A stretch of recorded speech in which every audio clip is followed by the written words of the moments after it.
Okay, guys, I am bringing with me our beautiful, wonderful guest, May. Can you hear me, May? Can you hear me now? No? You still can't hear me? It might be my Discord settings. Okay, well, we are here. Hear you in the Twitch stream. You hear me in the Twitch stream. So my microphone's working in the Twitch stream. Let me just go back and make sure. Maybe it's just a mic setting. I see what happened. There we go. Okay. Can you hear me now? Yes. Okay, cool. It had the wrong input source. But this is the beautiful May. Sorry, it took me an extra second. I realized I check everybody's username a million times before I type out their username because I refuse to get it wrong, because everybody leaves off the E on Yoshi, and I'm always, I don't want to say anything, but then I realized that I had the E instead of the Y on all the overlays, so I wanted to switch that first. But thank you so much for joining. Your hair is amazing. I cannot get over it. It looks so good. I can't either. I still walk past the mirror and do the thing. Oh my god, you look like a Disney princess, or like a woodland regal elf, you know, like all the magical characters. I'm absolutely here for it.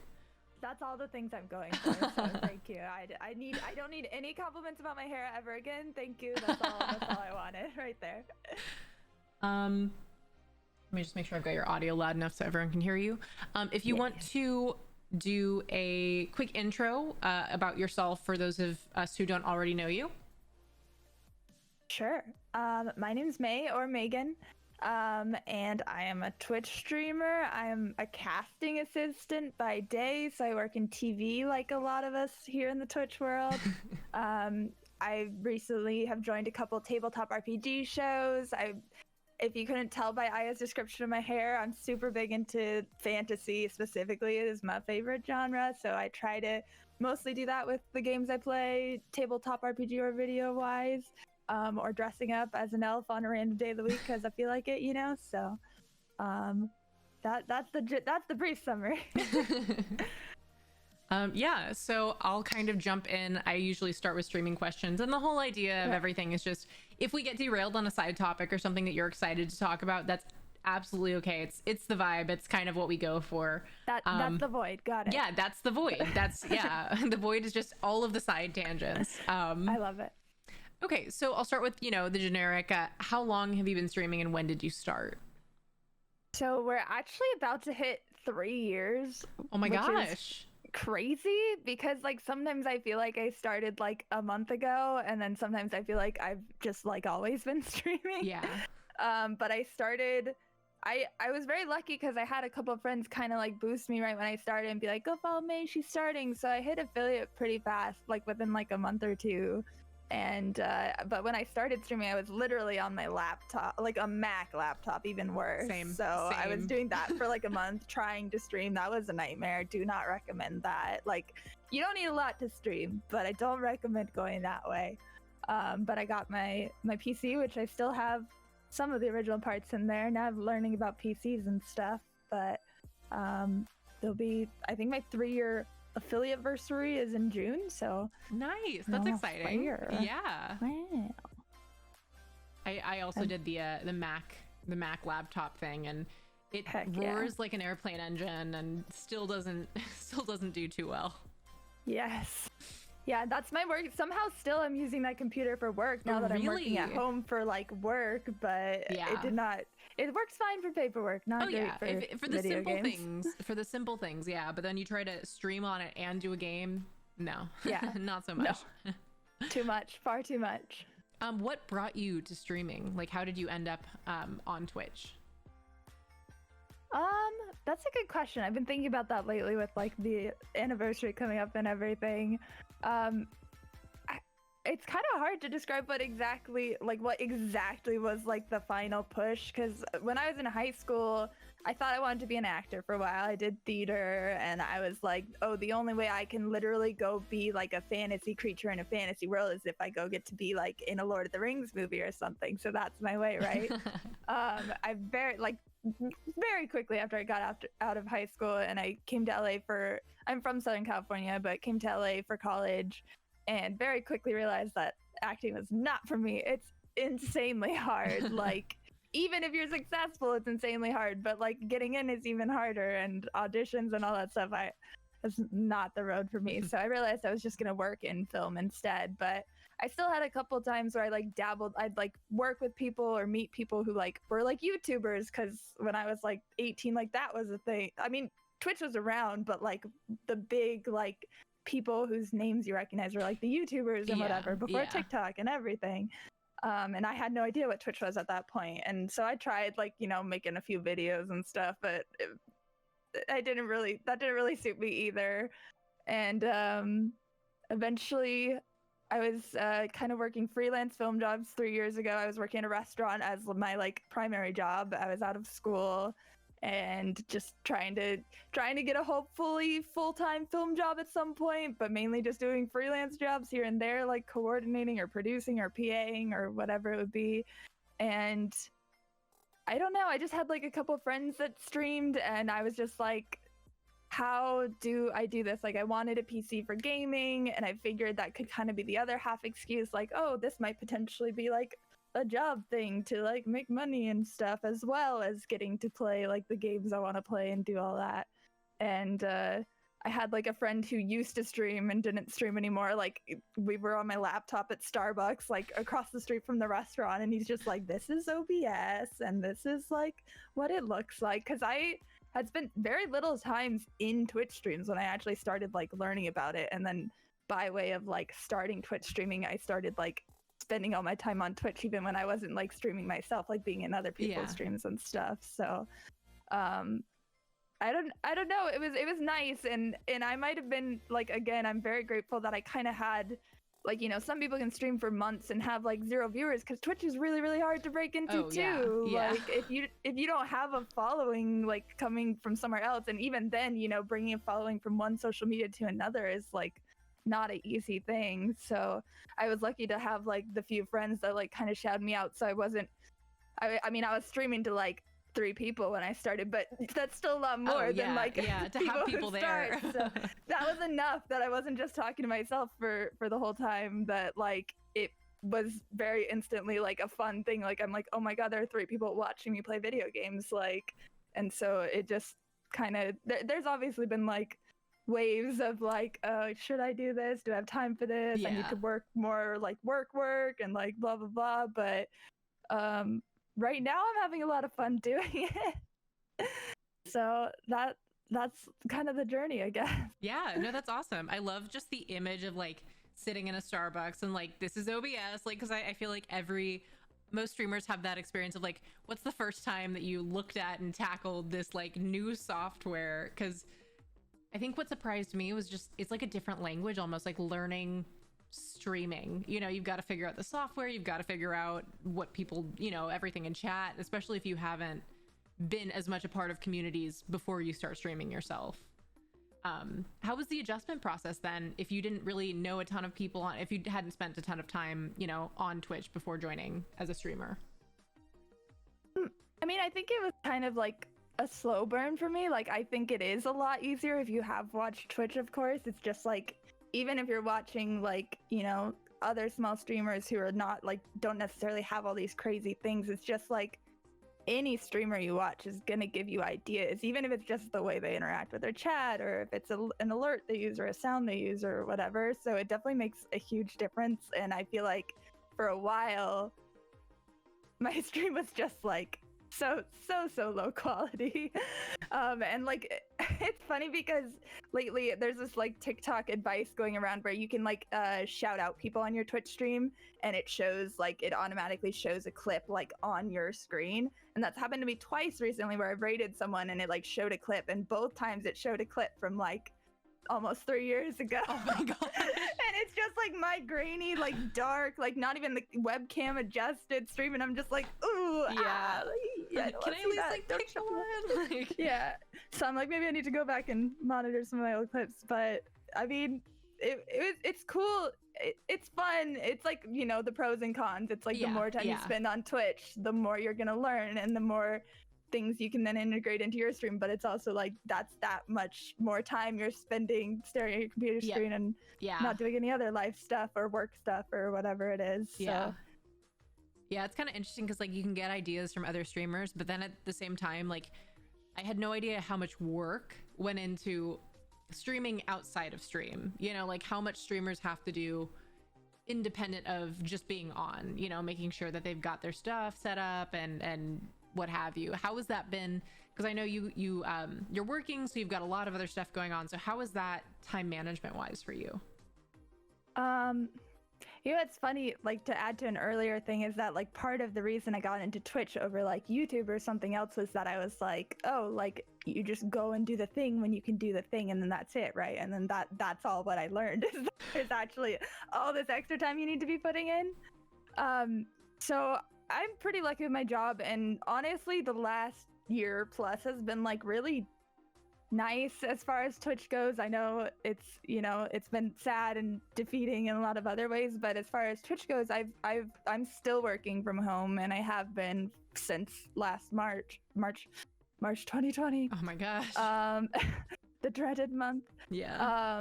But it's been nice because I've moved since then, but I was driving an hour to work because I worked in Hollywood, and Oh my to drive gosh. pretty much from anywhere to Yeah, Hollywood, yeah, it's like an hour. Not good. And an hour back at the end of the day. So even though distance wise it wasn't like that far, it was like 2 hours of commuting every day, and I couldn't get on stream till like 6:37, and now I've been streaming a lot earlier. Time management is weird, and I've really started scheduling everything, and I'm very, very interested to see how it goes once we're adding like friends and like real life outside events back into that, because I kind of have, I feel stressed and like I don't have enough time, like we all do, but like I don't know how that, I feel like I kind of have a system where I'll be like, I've started making a stream schedule only recently for the first time in my whole streaming career. They're like consistency, like that's how you do it. And I never stream the same days because work and whatever. And I finally like make my schedule at the beginning of the week. And then I'm like, okay, what days am I going to stream? What days do I have the tabletop RPG? What days? I've started making TikToks because, I mean, I started in like August. I finally joined TikTok. I put it off for a very long time. And then I was seeing all these streamers like have all this growth. Like I wasn't really that interested in watching TikToks, but it's the same as Twitch, unfortunately, where you have to spend a lot of time on TikTok to get ideas for TikToks. Yeah, but yeah, that's what I've been luckily fighting. Yeah, it's a little easier because, like, you know, you can just scroll through your phone on TikTok anywhere, as opposed to like being in a Twitch chat, like interacting with people and stuff. So it's a little simpler, and then you just quickly recreate your own version. But it's like I literally have to schedule it. Like this day, I'm gonna make at least 5 TikToks so I can post them for the next couple days. So it's really just come down to like actually scheduling them.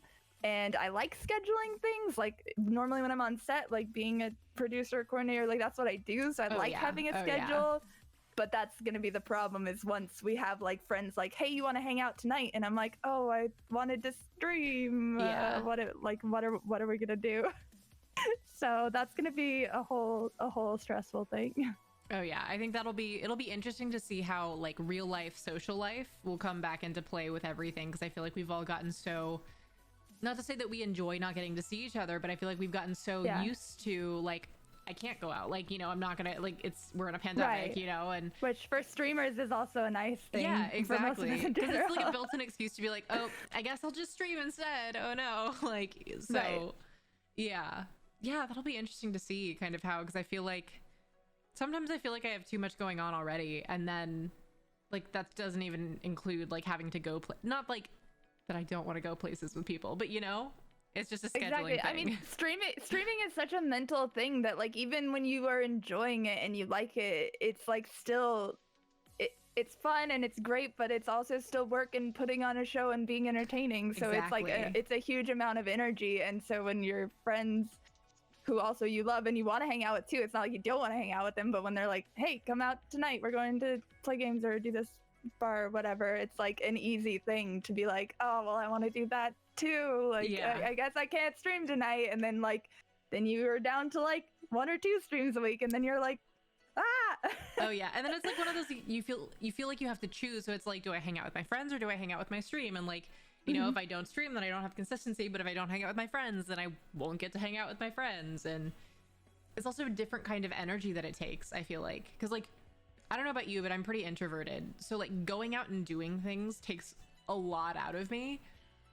But then streaming does too, just in a different way, because I feel like you're an elevated version of your personality. Like, not to say it's fake, but like, you know, like you were saying, you have to be entertaining to whoever's around. Like it's like elevated personality, but you're in like a comfortable space, whereas going out and stuff is being like not having to elevate your personality, but then you're like more uncomfortable because you're in like a space with lots of people and lots of things happening, and that of course will be even more so as we get used to that even being a thing we can do again. Yeah, it'll definitely be interesting. Sorry, I'm just trying to make sure. I'm trying to figure out, because my problem is I'm like, all right, we've got our loose structure, and then I'll go back to look at the questions, and I'm like, I have no idea where we are anymore. No worries. We're in the void. We're there. Yeah, we're in the void. Everything's everywhere. What's your Time doesn't favorite exist. thing to stream? Like, if you could pick anything to stream, what's your go-to? So it's definitely changed over time, but right now I have somehow turned into a Soulsborne streamer, like the Demon Souls games, Bloodborne, any of those, which are typically known as very difficult games. But I played Dark Souls 3. I had a journey getting into these games too. It's been like the last year, and now it's like all I play, and we're getting through the games much quicker. But I was playing Dark Souls 3 kind of just as one of my games on the side, because I'm like, it's dark fantasy and it's like a hard game, so it'll look really cool if I beat it. And and it took me like a whole year to beat this game, because we play it like very sporadically. Like it would be like once or twice a month, and then I get stuck somewhere and I'd be like, I don't feel like playing that. And then we got to a point in like the December of 2019 where I was like, we beat a certain boss that I've been really struggling with, and it was like all downhill from there. Like I was just like, oh, I only want to play this game, like we're really rolling now. And then after that it was like Bloodborne, and now we're on Demon Souls, and now they're really cool, like dark fantasy games, and they all have very cool aesthetic. And it's weird because like my favorite video game is Dragon Age Inquisition, or I love Dragon Age Origins. I love all the Dragon Age games, so I love like a really story-based fantasy RPG that's not necessarily like difficult. Like I'm just like, oh, I'm here to just like fall in love with the characters and cry about it kind of game. But that's we're now on the just I'm gonna just fight and suffer. Beat this really hard thing. I don't know if it's just like the time that we're in, that it just feels really like accomplishing to have like beaten something difficult, or I don't know, but that's what we're addicted to now. I feel like it's one of those though that has like a really good ultimate payoff, in that like you've done, when you do it, you're like, oh my god, I've worked so hard and I finally did it, kind of thing. It feels like this is gonna sound weird because I don't know why I compare these two things, but it feels like the like workout of video gaming, because I like normally don't play hard games, but to play this, and like even if it takes me forever, like if I do the thing, I'm like, I did it. And I look at like working out in like the same way. I'm like, oh, it doesn't matter if I run super slow. If I run 5 miles, like I still run 5 miles. Yeah, exactly. You get like, it done like in your own pace, in your own time, but you get it done. Exactly. And it's still a huge accomplishment, because most people can't do that. Exactly. You know? I love that. Yeah. Unfortunately, I'm just a notoriously bad gamer. When you said it took like a year, it made me think of, it took me almost a year to finish Outlast, but that was more because I was just so fully terrified to play it that I never got anything done when I played, because I was too afraid of being jump scared. How scary is Outlast, like, comparatively? Because I've considered that game, like, we're playing Dead Space, and that's, like, my game that has taken, like, over a year to play now, because we only play it when we hit a certain goal, because it scares me too bad. So it's, like, I'm like, okay, if we hit this goal, I'll do a Dead Space stream, and then we'll play it for a few hours, but we're, like, still, like, we're in the second half of the game, but we're not at the end yet. Oh, yeah. It was scary to me because I don't watch horror movies, and so I don't, jump scares are something that I don't like, and you can't fight back in the game. It's all about, you have to make sure you do all of these things in order. But for me, it's like, as soon as the adrenaline kicks in with like you're being chased and you have to do all these things, then I just do really, really badly. Oh, that sounds stressful. Yeah, and the music is the worst part because the music Yes! like ramps up the jump scares or the Yes! tension of the moment. So if you're running and the my music's just God. like really, really, really fast, and oh my God, the Yes. story was good. Okay. I didn't enjoy it, but then I kind of enjoyed it a little bit, like a tiny bit. The story was interesting, especially in the DLC of the game. The one that it was terrifying, but I enjoyed was Until Dawn. Because that one's kind of... I downloaded that one. I haven't played it, but I've downloaded it. It's you know, it's got jump scares, right? And it's decision based, so you have to do everything quickly or people die kind of thing. But I actually enjoyed that game more so than Outlast. Like, it was scary, but it was good, like, as things kind of unfolded. Okay. Yeah, it's really the sound. Dead Space is the same way, and it's the sound design. It's just like there's always the creaking and the the gurgling and the They build up the tension so carefully, and then like they hit you with a jump scare and the sound effect, like, ooh. No, I get scared by I don't even have scare alerts, and still like every bit alert, I'm like, ah! Oh yeah, it's like when you're in that moment and you're like waiting for something to happen. Any sound that happens, Anything that happens. Oh my God. So you're not a fan of horror games either? Not really. Like I can handle like Phasmophobia. Like I love Phasmophobia, and I'm actually surprised by how much fun I've had with that game. But I guess it's just the like being with people versus being alone thing, because literally it makes such a huge difference to like be playing Dead Space alone, and like it sucks because in the game you're alone too. There's like other people on the ship, but they're mostly all dead, and you don't know who's on your side. Yeah. So having the teammates really helps, even if they die or whatever. You know, you're like, they're like, still you know here. that they're there. They're ghost people. They're throwing plates. Like, yeah. It makes a lot of difference. Yeah, I think definitely having people, and then I think the other part might be predictability. Like, it kind of goes down the same way. They've changed as they've like upgraded it a little bit, but like I feel like if you're gonna die, it kind of happens the same way every time. So like you kind of know like, okay, it's coming. Right. But yeah, I think having a group is better. One of my friends played like a round or two of Phasmophobia by themselves, and I was like, no. I did that once.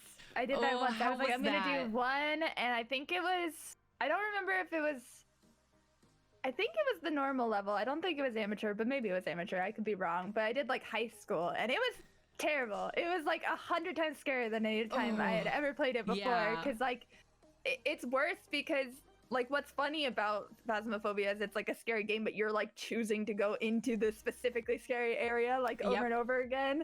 And so when you're doing that with your friends, it's all like hee hee, like we're going in the room, like let's go together, let's hold hands. And then when you do it by yourself, it's like, oh, I'm going into this terrible situation alone, and oh my God, it's awful. I don't recommend it. Oh yeah, no, I think that's one that I'll conveniently forget to do. So what's your favorite, like your current favorite stream memory from your almost 3 years, I guess, on Twitch? Gosh, ooh, that's a good question.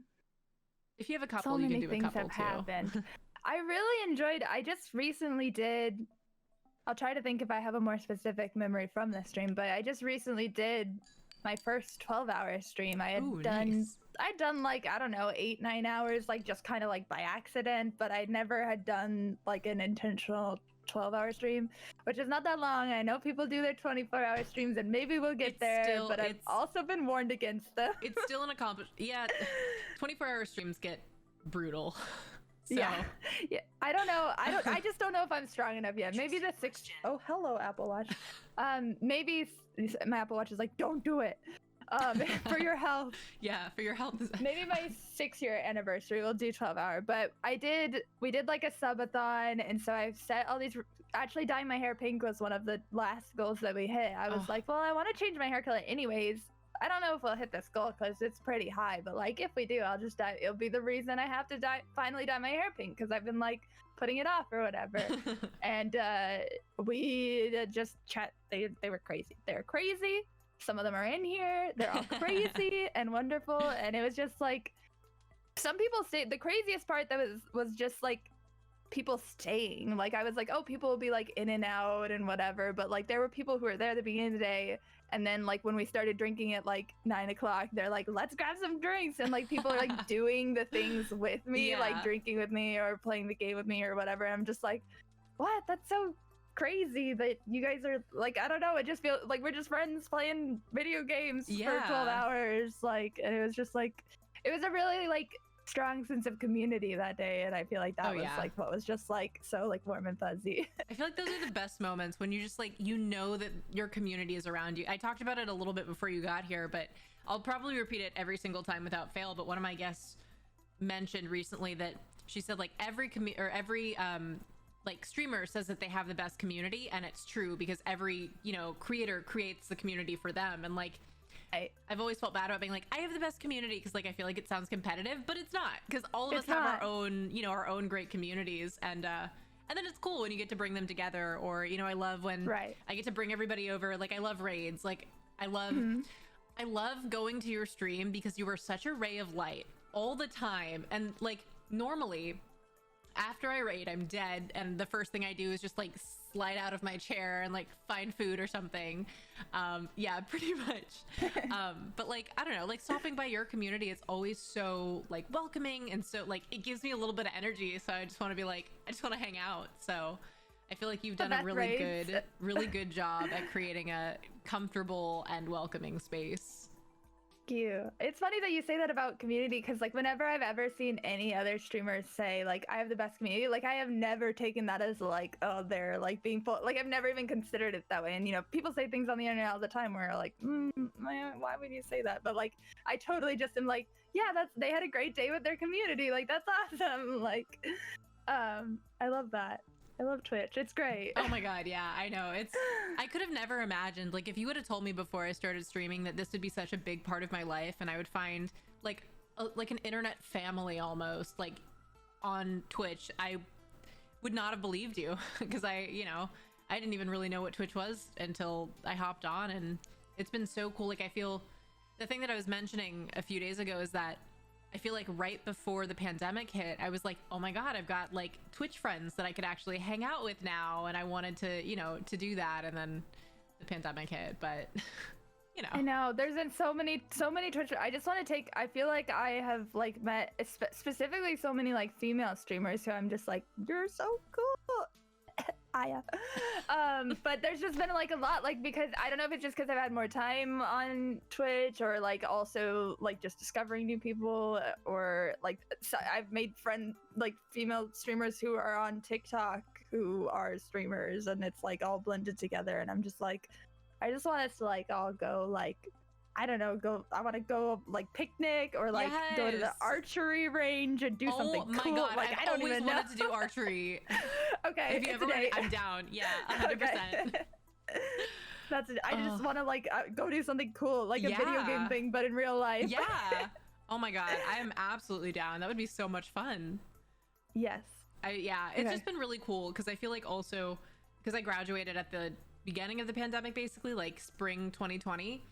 And oh, wow. I've always been worried about like, how do I make friends now? Because how do I meet people? And like, otherwise in a pandemic, I would have had a really, really hard time with it. But I feel like streaming has allowed me to continue to meet people. Like, you know, I've gotten to meet, I think I maybe kind of knew of Skylar towards the end of like right before the pandemic started. But then through like him, I got to meet you, and like through, you know, it's like getting to meet really cool people through other really cool people. Yeah. And it's been really nice and really, really exciting, and I can't wait until we can all hang out, and then also TwitchCon eventually someday. Because it'll be so good. Excited. It'll be so It's nice because we had like the break in between, and we've like all had all this time to like grow and build our communities, and like the next TwitchCon we go, it's just gonna be like, it's gonna be crazy. It's gonna be insane. We might die, but it's gonna be worth it.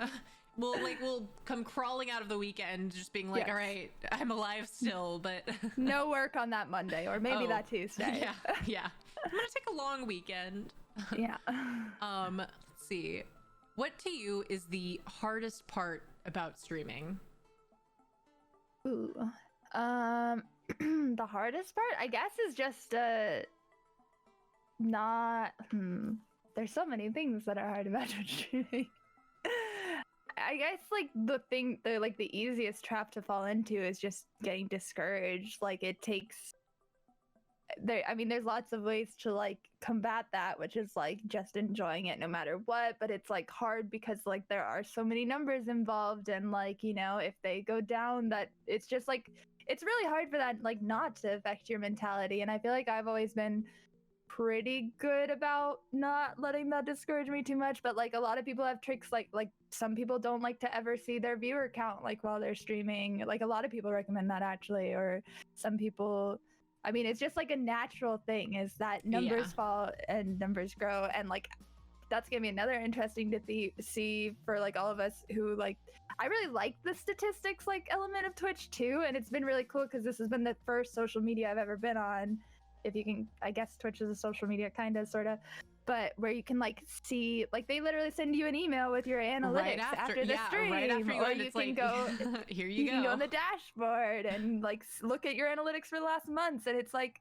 super cool to be like, oh, I grew this month, or oh, like this changed by this much this month. And I really like that aspect too, so I guess maybe that's part of what makes it less discouraging is I'm just like, ooh, math, like whatever. I don't know why it's just like a cool thing. And I never on Twitter or Instagram, like Twitter is just where I like shit post, and then Instagram is just like it's Instagram. Like I never expected anything to come of that or anything like that. Like I don't know if you, there's got to be some way to see your analytics. I don't know, maybe you need to have a business profile. I don't really know how it works anywhere else, but Twitch makes it super easy, which is like, again, that could be a con if it affects you mentally, but it's also like very interesting if like maybe it's just being like more business minded, I guess, which is like weird because I do this for fun, and if my numbers do go down, like that's not gonna stop me from doing it. But I don't know if business is the right word, but maybe it's just liking math. I don't know what it is exactly, but I think that's like the easiest thing to discourage you, because Twitch is really a place where, you know, like it does feel like it is something like acting or could be YouTube videos or whatever it is for you, where it feels like, oh, anything could happen, like anyone could find you, like it could literally be like a casting director could be on Twitch and freaking be like, hey, you'd be really cool for this show, like who knows. Like I've had like game devs come into streams or voice actors or whatever, and I'm like, how? Like I am such a small streamer and you've stumbled into this stream, and like what? Why? It's that cool idea of like possibility. Like there's so much possibility. There's so much potential in a app like Twitch, and it's hard because Twitch also makes it really, really hard to grow within the app. Like you need to be either like really playing the app in a way where you're like, oh, I'm gonna play a game that is specifically this number of viewers because I'll be at the top or whatever. And I've never really liked doing that because I want to play the games that I like. But that's why then you have to go like out of Twitch if you're really, really trying to actively grow. So, but it just has that feeling of like hope. Yeah. So it's easy to get discouraged when things like fall down. Yeah. I think it's really fast. I can't remember the site that someone showed me recently, but it's all of your statistics, and it shows you like everything in very distinct detail, including like these are the days that you streamed over the past like however many years. No, not Sully. No, it was a different one. Cowboy recommended. I would recommend, if you haven't already, Twitch Tracker. Yeah, if you haven't already checked out Twitch Tracker, it's really, really fascinating the way it's got all of the basically almost any stat you could want, and like it's actually really cool to see, because I feel like if you can separate yourself from like the pressure that numbers can give, like it's just really cool to get to see like, wow, like this is all of my stuff and data. Like it's also kind of like a, I don't know, like a memento of like, this is my time here. Literally like opening a tab for that right now to look afterwards. Highly recommend. But yeah. I don't know, I like that perspective too. And then it's also kind of fun to see. It's interesting because I feel like we live in a society, but like we live in an age that like all of the social media kind of interconnects in marketing, in like, I never used Twitter before I started streaming. Like I didn't touch it. And now I use it all the time, which is probably not good for my health, but I like your tweets. Keep doing it. Thank you. I feel like when I tweet, I feel like I'm yelling into the void, because I feel like I'm just like, this is how I feel, and it's really dumb, but hey. No, that's totally why it's satisfying though. I feel like Twitter is unique in that way, where It's just like you can say it's also bad for that reason because Yeah. there's Oh, all yeah. the people who are just like, no, you're wrong, and it's like I was just saying that I like the weather today or whatever, you know. Everybody has an But- opinion about something. Yes, but it's nice. It's the void. It is the Yeah, void. it is. It's like the social media void. I feel like Twitter is where you go to like say whatever you want. Instagram is like, to me, like curated photos. So like I try to post nicer photos on there. And then there's Snapchat, which I use for like to talk to my family, which is just like worm face photos and pictures of my cat. But Still on Facebook for that, unfortunately. I avoid Facebook. For the family. I can't. It's like I'll go on Facebook every so often, and then there'll be something in my feed that I'm just like, I don't like this. I gotta go. Yeah. This is why I wasn't here. Yeah, I'll take like a few months and then go check it every once in a while because like my dad will send me or like tag me in something, and it's usually like a pun, but Of course, dads. yeah, you know, he's taken up to sending us daily like comic strips in our family group message, and I'm like, Aww. oh, Dad. That's easier at least. Then you don't have to go on Facebook. So Yeah, exactly. At least he consolidates it for me. Sorry, my cat was doing stuff. You have cats, right? Hi, Mally. Yes, I have two. I closed the door. I closed them out of the room because I was worried about what might happen if I didn't. But I have two cats. They're great. What are their Love them names? a lot. We have Leia, as in yes, the space princess Leia, and Arwen, yes, as in the elvish princess Arwen. I love it. And they are sisters. Oh, I love it. Yeah, I know. I was looking into getting potentially like a kitten, but the one thing with that is everybody says that you should either get two kittens together, or if you're getting a kitten, have like a younger cat so that they can play. And my cat she's very cute, but she's an old lady and she's grumpy, so I don't know how well she would adjust to a new family member. How long have you had Mally? I've had her since I was in 3rd grade, so she's like almost 14 or 15. Oh my gosh, she's she is a little granny cat. Yeah, she's my baby. She's still, you know, still pretty active. She gets her poop zoomies, but she sleeps most of the time and just spends her time being angry. So she's cute, but angry in a cat way. That's good. She could just be angry, you know? Oh yeah. She could just be angry and I would be like, I love you. What do you want? Like, take everything. She has like a million chairs all over, like beds and stuff all over the apartment. Yeah, I saw she was trying to be the interviewer before this. Yes. She always waits until I'm talking. Like, I've been doing acting classes and then we get like Monday, Tuesday, Wednesday, and they'll be like, all right, we're checking in with you. How are you doing? And I'll unmute and I go to start talking, and then she gets up and starts screaming. And I'm like, all right, all right. I love that. She's an actress. She is. She's like, I demand my spotlight. She knows how to find her light. I wish I knew as well as I know. Mally, I was like, honestly. she poses. I swear she does. Like, I'll go to take a picture of her and she like sticks her paws out and like leans back, and I'm like, you queen. Arwen likes to lay like right back here. Like, she'll wait until the stream starts. Like, I'll be in here for an hour before getting ready, and then as soon as like I start talking, the stream starts, she like just pancakes like on her side and then is like rolling around in the background, and I'm like, all right, this is the stream. Here it is. The cats know they're the real streamers. I guess regarding actually, I'm gonna just ask more about like pets and stuff. Did you grow up with pets, or did you do that when you got older?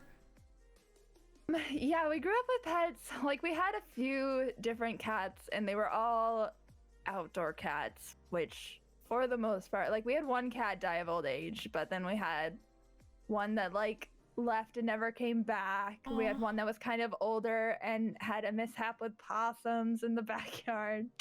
I could never have, from growing up, I could never have outdoor cats. I don't know if I could have anyways, just thinking about it and just also always wanting to be with my cats.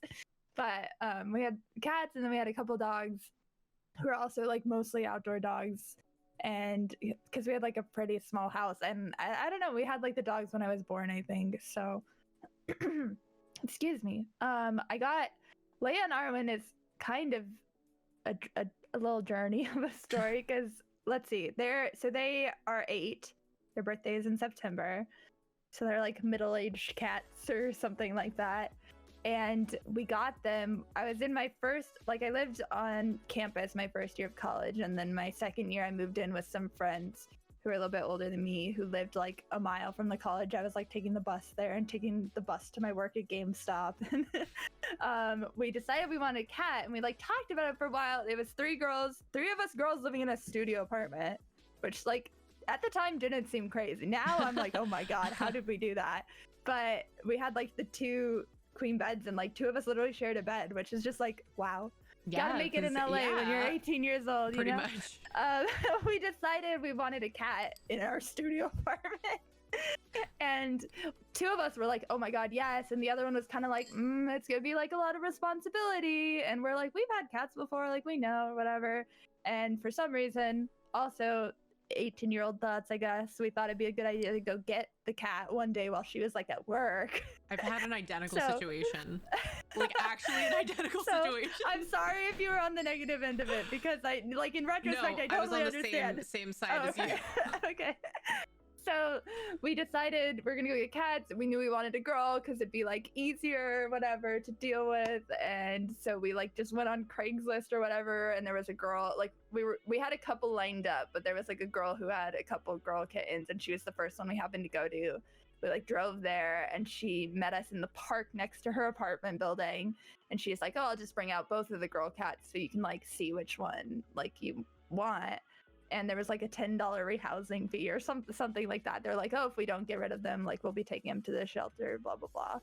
And she hands one of the kittens to me. She handed Arwen to me, and she handed Leia to my roommate.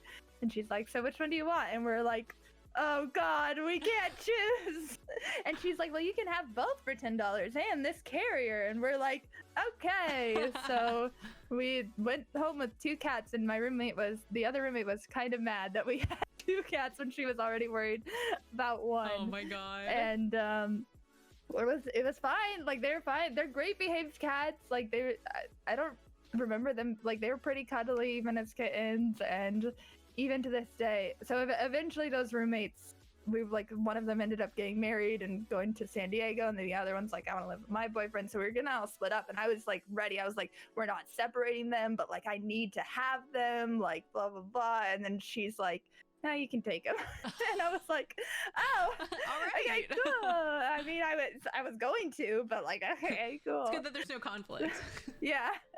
So, and then she ended up, when they were looking for a new apartment, her and her partner ended up finding a kitten in a bush at one of those buildings, and the landlord's like, please take them. They're just these stray cats. And so oh my she immediately had a new cat too. Oh my gosh. It worked out. So then, yeah, it worked. Everyone got, you get a cat, I get a cat, we all Everybody get gets cats. a cat, yeah. Yeah. And then, so now Leia and Arwen have been with me for that whole time, and they're the best. They're the great. I mean, in the same way that my community is the best community, they're the best cats. Yeah. And I mean, all cats are the best cats. Let's be honest. Yes, like, there's no cat that, even if it's an angry cat or like, you know, a little disgruntled, like it's still a cute baby. Oh, right. Even if they're old, sorry, go ahead. They're a cute baby. Yeah. Yeah. All cats are babies. 100%. All cats are babies. Yes, this is true.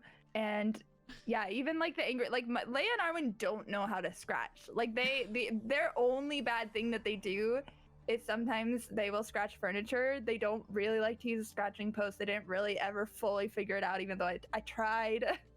My cat growing up knew how to use scratching posts, but they don't know how to use claws on a person. Like you can rile them up, and you can like Arwen will hiss. She's the princess. She's like the long-haired like princess, and she's the one who like cries and announces herself like how Maui does. And then Leia's like the silly like weird one, and Arwen will hiss, but she does not, like, it does not matter how like mad she is or scared. Like literally, even if they bat, like it's no claws at all. Like they don't know that they're predators, not in any way. I love it. I love when like you know that like these animals could absolutely, you know, like attack you if they wanted to. Oh, yeah. And they're just like, no, like I think that my role on this planet is to be really cute. Yeah.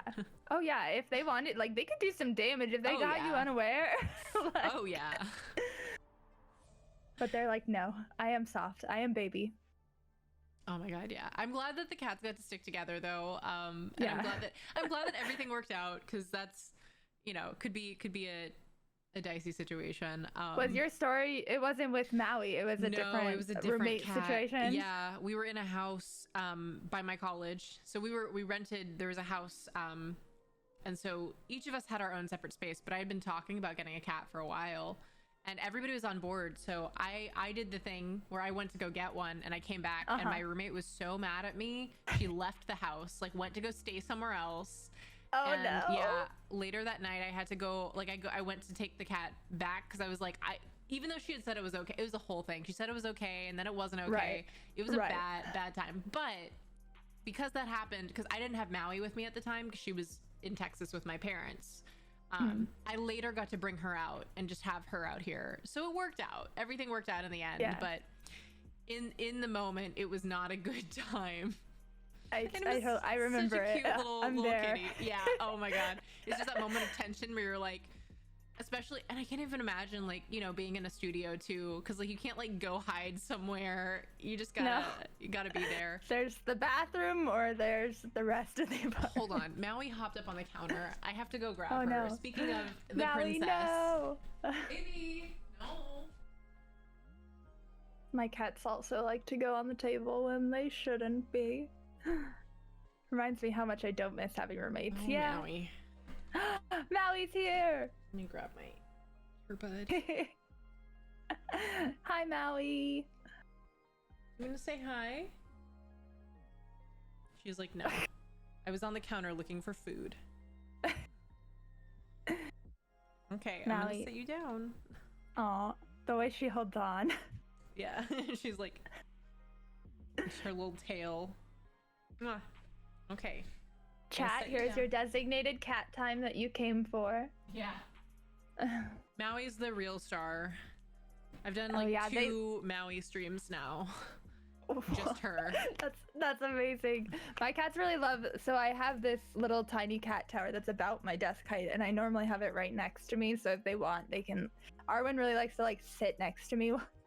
But both of them, this mic stand, like they come up here and they just like to push it like all the way away from me, and I'm like, wait, chat, come back. They're like, nope, it's my time. It's just like the perfect time, like the perfect level to rub their face on. So I'm like, okay. Yeah. I'll talk. You guys enjoy this. I'll talk to you in Yeah. a minute. It's fine. Sorry, they're using it right now. Yeah. They said no. They're in charge. Yeah, I know. Maui knows how to take charge. She likes to sit on my stream deck where I have my sound effects. So she's done it a couple of times, and all of a sudden, out of nowhere, I get random sounds, and I'm like, "What's happening?" And I look over, and she's sitting on the stream deck. Yeah. Oh, that's amazing. Do you have any, I guess kind of getting back to streaming for a little bit, do you have any future goals or things that you'd like to achieve in streaming?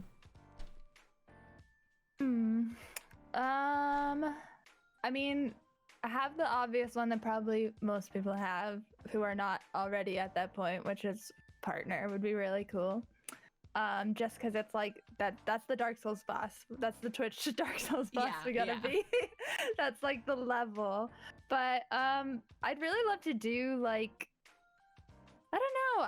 I've really started getting into like the tabletop RPG streaming, and I don't know if I would ever host it myself because I'm not really like a DM or a GM or any of that stuff. I'm much more like suited to be a player, but like I'd love to guest on more streams of that type, I guess, as I'm like, because I kind of had like a journey with tabletop RPGs where I learned how to play them a few years ago. Like I got into Dungeons and Dragons with a group of friends, and then kind of like the group kind of changed a couple times through like different campaigns, and like it got to a point where I just like wasn't having fun, and it wasn't like I'm still friends with all the people who are in that group and stuff, but just like the dynamic while playing, like some people were like a little too selfish or a little too like stuck in like one thing and not willing to like compromise or like cooperate, so it just like wasn't that fun, and I didn't play for like a year or a year and a half or something like that until literally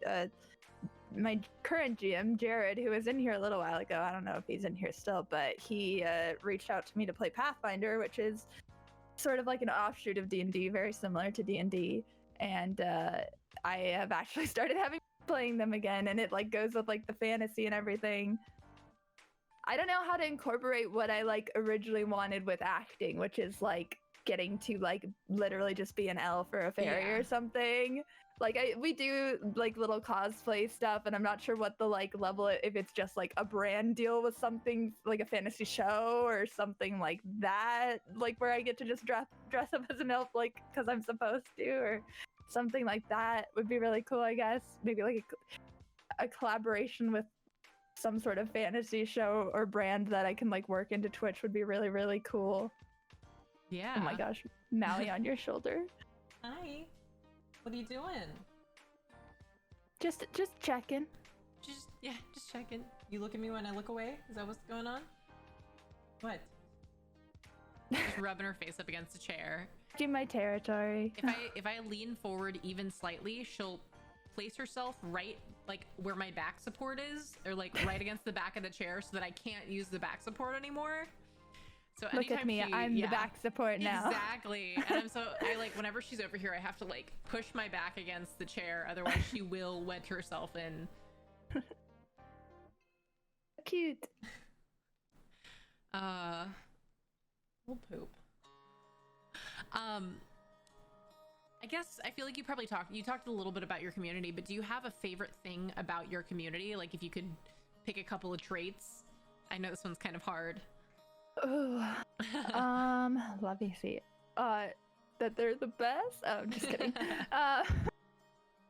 They're really, oh gosh, I don't know how to describe this in like a more unique adjective, but they're just so supportive, like especially with like the way that I've started playing like the Soulsborne games lately, and there's very difficult games, and like sometimes I'll do really well, and like occasionally that happens and they'll hype me up when that does happen, but like also there will be a boss that I'll have to spend like 2 whole streams fighting just over and over and over again, and like they're still there, like they are like supporting me in my like persistence or my stubbornness or whatever it is, and it's just like really sweet that like they don't like get bored, or like they support me like no matter what. I guess that's kind of it. Is like I feel like I've gotten to kind of a point where I can, which is really great. This is really awesome, and it makes streaming only more fun, but I feel like I've kind of gotten to a point where I can stream pretty much anything. Not that I was like stopping myself from streaming anything, but like I could literally do whatever I want to do on a whim, and they'll be like, hell yeah. Yeah.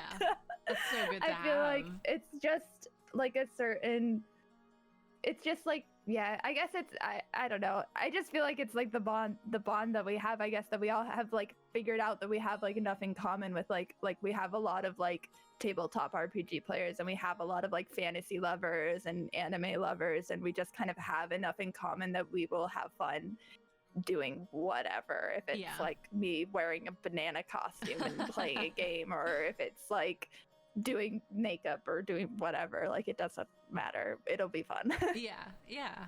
Oh, I love that. I mean, I feel like that's kind of the best like vibe, you know, that whatever you do, they're just there to hang out with you, and they're there to I don't know, support you. And I understand what you mean. Like supportive can feel like such a generic word, but it means the absolute world to know that you have like the support of your community to like do what you want.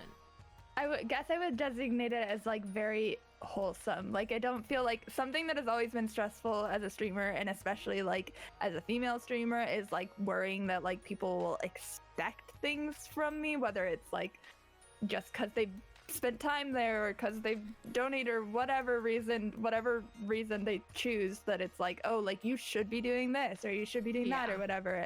And I haven't like never felt that pressure from like the people watching my streams, and I feel very lucky for that. Oh yeah, and that's the whole other thing. Like I feel like it's so hard to be a quote unquote like wholesome female streamer. Like, you know, if that's not your jam, and like my standpoint is always like, you know, to each his own. Like if that's what you want to do with your streaming, like, you know, I respect that, you know, let each person do what they want to do.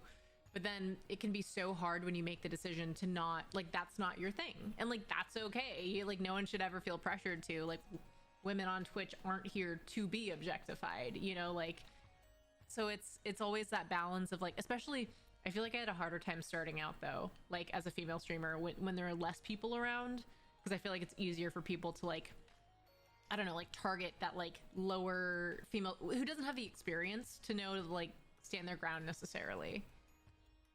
like have other people there to like back you up, because then that gives them like Exactly. more, like they feel more endorsed in like whatever their deal is. Oh yeah, it's like when you have your community there, you know that like if someone comes in like that, not only like you can stand up for yourself, but everybody else there is like, what are you doing? Like, get out of here.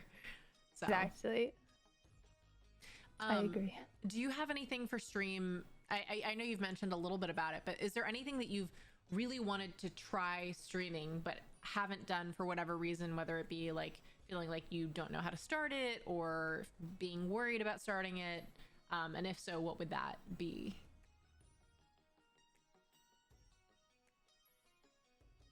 I guess it could kind of be something that I do a little, but kind of wish I did more, but I don't. I really like, I am like, I've like played club soccer my whole life and have generally been like a person into fitness. I've like run a marathon and whatever. I will probably never do that again. It was like a, I'm gonna check this off the list kind of thing, but like I like running, I like being active. So maybe more like fitness oriented stuff, which is like kind of a scary thing to do on stream because it does like lend itself to an automatic like crowd of people who tend to objectify more, especially when you're a girl in a male dominated space. Yep. But I really like, I mean, we do Just Dance streams on occasion. We just did one the other day and I'm really bad at it, but I also think that I could be like better if I practice more, because it's really just like learning the routines and stuff, but I don't do it enough to do that. How do you actually go about doing that? I've been wondering, I used to do them before all the DMCA stuff came out, so I was wondering, how do you typically navigate that? So I've only done it a few times since all that stuff went down. I went and tweeted at Lil Sia, who is like, what, like, I guess pretty much like the top Just Dance streamer. And I was like, hey, like, what do you like? I noticed that she had been deleting her VODs, but I was like, is that like it? Like, because Just Dance 2021 had just come out, and I was like, how, like, what do you do? And she's like, yeah, I just like don't make sure there's no clips from the stream after, and I delete my VOD like right away. And so that's what I've done for both. I'm sure that's not like an 110% like safety proof way to do it. Like there might be some chance you could, but since I don't stream it too often, and I just found out the other day that I have 0 strikes because it actually tells you somewhere in here. I noticed that the other day. I was like, okay, cool. Yeah, maybe that's a new thing, and I just noticed it, but I was like, oh, okay. I wasn't sure. Like I used to play music, but it was never like the center point of my stream, and I do still miss it, but it was like always just kind of like a background thing, and I don't think it was ever like, I don't think I really have any clips that like showcase music, and I kind of went through them when everyone was freaking out and everything, but I just have done that so far for the stream. I don't know if that'll work or not, but hopefully it'll just be one strike. doing similar things. So, because I feel like that was the thing that when all that stuff went down, I was like, okay, but what about Just Dance? Like, I'm so upset because like it's so much fun, especially to do on stream. Because even if it's not like, even like, I'm not a dancer by trade. I danced when I was younger, but I haven't in years. So it's like, even if it's not the most graceful thing that anyone sees, like it's so much fun. And then getting, you know, getting people to like, oh, like pick a song, and then trying to do Rasputin and not blow out your knees, like yeah. I just love that it's just like something different. Like don't get me wrong, I could play video games all week and I love doing it, but it's also nice to like show another side of like, and like also the physicality with streaming too. Like I feel like you spend so much time sitting down, so to switch it up and be like, all right, now we're gonna like dance, you know? Like I feel like it's such a good, I don't know, way to change it up. I don't care what I've learned to not care what I look like in front of stream, and that's really when it started getting way more fun. And so like a game like Just Dance is totally, I'm like, yeah, I'll look silly, choose a song, yeah, I'll do it or whatever. But I kind of wish, I don't know, there's always like an excuse for, I'm like either get a little too nervous about it because it's not like my forte or my natural thing, and it's also like just like it is such like, what I like about it is also like the fear is that it's so different from like playing Demon Souls and then like doing Just Dance, or like polar opposite like crowds in general. but then that's where like the having a really like great community that's just there for whatever is nice. But it's always like, oh, it's too hot to do that today, or I don't want to get sweaty on stream, or like what. I feel like I come up with a lot of excuses, and I'm like, maybe one day it'll be super easy, but I think I could do it more, and I just like am like, yeah. I The don't one know. that I had seen that could be also interesting to look into, it's the game itself is expensive because you have to get like an attachment or whatever, but like it's Ring Fit Adventure. I've seen other streamers doing it. I want to get it. It looks like it would be a lot of fun, and it looks like it would be. It's so fun. Is it fun? Do you enjoy it? Okay. I've been thinking about getting it for a while, so. I really like it, and I think like if you're like an intense bodybuilder, like it's not gonna be like anything hard for you, something like that. But like especially if you're like just like a casual worker outer, I think it's great, and I have a lot of fun doing it. Like I'm easily like, okay, I'll do an hour or whatever, and it's enough. Most of the time I'm not like, oh, I'm so sore I can't move or anything, but it's like a good little workout. And there will be days where like it somehow forces me to do like all upper body, and then I'm just like, oh, I can't pick things up anymore. But I like it. I'll go through phases where I use it less, but I think it's fun. Okay. Doing it on stream is like Just Dance is another like kind of scary thing, because I'm like, oh god, someone's gonna be like, you're squatting wrong or something, even though I know how to do it and I've been doing it for years.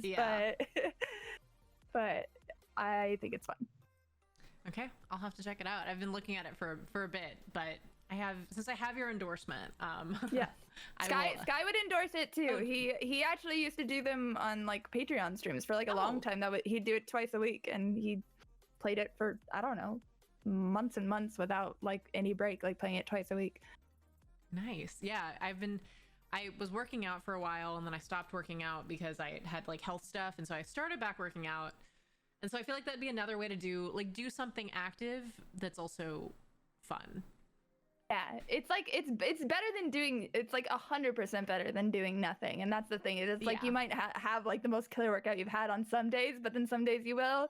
And any day, like doing like it involves running in place and stuff like that, and doing that even for like a half hour is like so much better for you. So I say why not? Yeah. Actually, I realize I haven't been checking. I have a whole separate space in my Discord that any viewers that are submitting questions, the questions get sent there, and I realized I forgot to check it. I didn't have it open. So we do have some questions. Cool. My mod Cowboy asked, what's your to-go place to eat, and why is it not Arby's? Well, probably firstly because I'm a vegetarian.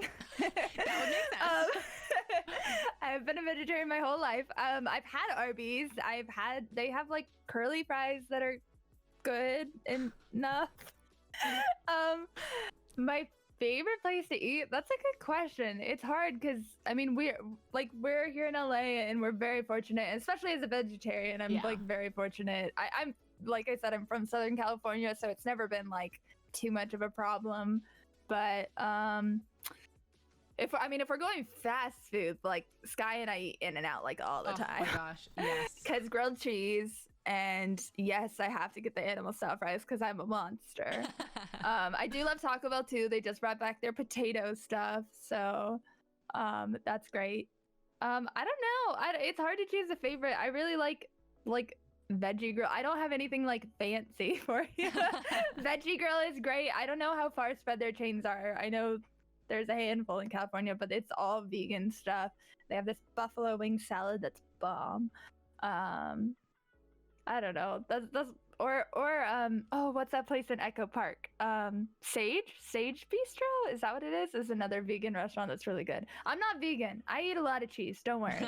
But I do love like a good vegan meal. I've had to move more towards vegan options just because I developed an egg allergy, which I didn't realize how much stuff is in egg, or how much egg is in stuff. But I ended up at it was a vegan burger place. So they have vegan burgers and vegan chicken sandwiches. It's called Honeybee. Wait, I didn't know they had.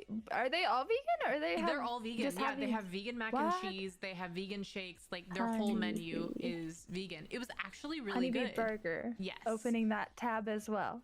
It was actually really good. Like I really enjoyed it. Their mac and cheese is really good, and like I love cheese. I'm a big cheese fan. But the vegan mac and cheese was really good as well. But they had a lot of options. Their fries and tots are really good. They have like the perfect. I love potatoes. It was the perfect consistency of like crispy and crunchy on the outside, but like soft enough on the inside. Like, oh my god, it was good. 10 out of 10 recommend. Okay, I'm sold. I will go there. I'll see if they're on Postmates. Potatoes are good. Anywhere that has potatoes, I'm sold. Potatoes are just so versatile. Like you can fry them, like you can pan sear them, like you can use them in so many different ways, like mash them. And I aspire to be a potato in life, you know, do a little bit of everything. I think we all do. Yeah. I forgot to add that to my stream goals that I'm looking forward to. Become the potato. Become a potato. So you can do dairy, but it's just not egg. Yeah, and that's recent. Like it started in November. I'd get hives all over my body. So oh gosh, it's a fun that's crazy. New revelation for me. That was kind of like my cheat. Like the only times, like I've gone dairy free for months for like several times, but I've never gone fully vegan because of eggs. I've been like, well, I'll still do like, you know, get protein from eggs, and like you said, so much stuff like bread has eggs in it, and like whatever. Everything. Oh my gosh, that's crazy. Yeah, I didn't realize how much stuff like has egg in it until I started having to read all of the labels and stuff.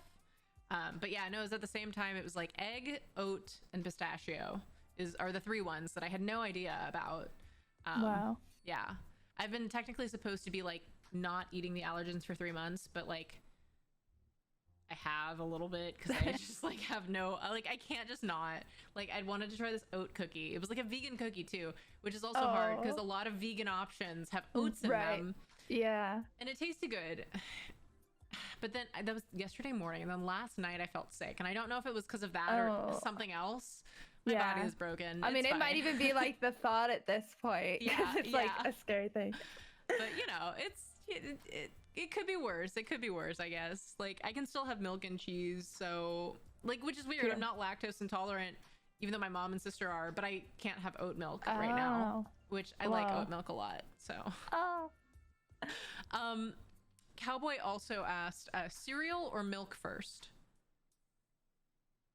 Cereal first. Is there another answer? No. He asks us every time. So far, everyone has answered correctly. I have had cereal in a long time, but I was like through high school, like till I moved out, was a cereal for breakfast every single day kind of person. So, let's see. Dipped in Me here asks, how much does those emails affect your mental attitude after every stream, and how long do you wait to check those emails after you end stream? I think like the status report, Twitch status report emails.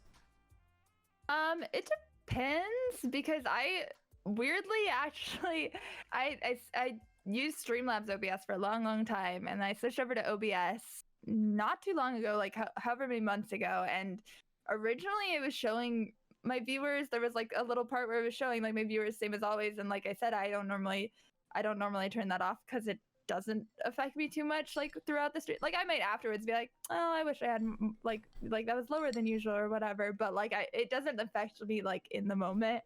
But something happened where I lost that little number, and I don't know how to make my OBS. This is literally just an easy Google search. I'm sure I could go find like how to display your viewers, but actually for the last like couple months or so, like I haven't had a viewer count during streams, so I've been checking it quicker than usual lately because I like do want to know, and I like can't really tell. Like I have no concept of like who's there or like who's lurking or whatever. Like I'm like, oh, there must have been 5 people there today, and then it's like 30, and I'm like, what? It's also crazy when you have like a lower view count but the chat's really active, or vice versa. Like sometimes you would have no idea if you didn't look at it. Right, and it's like crazy because like I feel like a lot more recently I've had people come in and be like, hey, I can't watch today, but I'm going to lurk, and I'm like, that's so sweet, because like that helps like the viewer average and everything. But then like I'll like have this warped idea, like I have no idea how many people are there. Like I that's great, and I love that, and I don't think any streamer will ever disagree to y'all doing that. I think it's so sweet that you even thought of doing that. Oh my god, yeah. People are it's like, wonderful. I'm so sorry that I was just lurking, and I'm like, the fact that you still made the effort to be there, even though you had other stuff to do, like you put in effort at all. Absolutely. Yeah, you didn't have to send a single message. You could have just been there lurking, but that's so sweet. But yeah, so I guess I like tend to look, but I also like it takes a few minutes to come after streams, so a lot of the time I like just don't.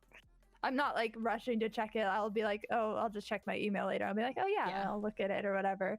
It's like weird because what if like the viewers per stream doesn't affect me as much as like it shows you your average, like it shows you like, oh, you're on path to partner, and it'll be like I'll get like it's weird because I'll be like, oh, I had way higher viewers like this stream than I've had like the last couple streams, or you'll think that your last couple streams you had higher, but then somehow your average has like gone down to See, something that's like that. That's the part that gets me the most, is the little path to partner thing, because for me at this point it's really just like average viewer count, and that's what gets me in my head, because like I'll watch it, like it got close to like 30 at one point, and then all of a sudden it went back down to like 24, and I'm like, what did I do? Exactly. I think it's just because of the weird like whatever, however many days they have it on, and then just like moving one day forward like throws it completely up. It's like so weird. I would be fine if they didn't include that part, honestly. It'd probably be better, because like that's the main part that like I don't understand it. I know, like you'll get a really high average, and then it like dips low, like the average for partner, and it's so the way that it's all calculated can be really confusing. Exactly. I had a follow up. Sorry, my mind is like a maze, and I can't ever discern where. Oh, what I was gonna say is, so I use Stream Elements, like OBS Stream Elements. So they send an email too. So I always get 2 emails after stream. Now I get those too, just as of recently. So it's like, here's Twitch, and then here's Stream, and like the thing that's weird is like, sometimes it's different information, but also sometimes it's not the same. Like the way that it's calculated is different, and so then I just get confused. Yeah, I feel like I've kind of stopped looking, because I've like stopped looking at the Stream Elements ones, because I'm like, well, technically I guess the Twitch one is the one that like matters. But then the Stream Elements one gives you like different stats, so I'm like how many unique chatters or like whatever, which is stuff you could find out maybe if you like go dive into Twitch. But it's like, oh, here was your peak, and here's your unique chatters and stuff, which makes it seem way like bigger. I'm like, do I look at both? Do I look at just one? I don't know. Let's see. Dom asked, what is your forever food? So like, you know, if you had to pick anything to eat forever for the rest of your life, what would it be? Can it be the same food but like different style? Or does it have to be a specific order? We've done like variety of like, if it was one specific, like very specific food, and then some people do like a type of food kind of thing.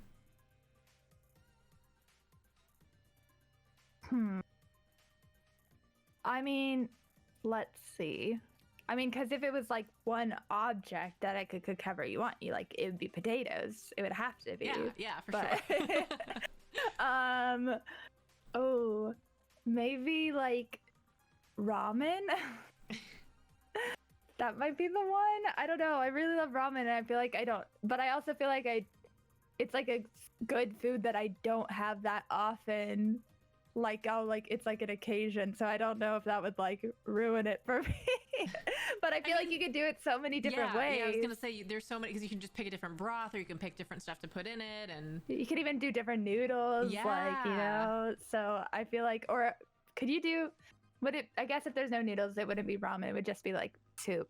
Probably. So I couldn't do without the noodles. So we're gonna have to take the carbs, but that's okay. I'll take one for the team. Maybe ramen. That's my pick. Yeah, I feel like it's a pretty solid one, because I feel like there's so much variety. That is correct. What is correct? Sorry, I just saw in chat. What correct forever food answer, or one food, or one object, or one food? Oh, your answer was correct. Oh, okay. Thank you.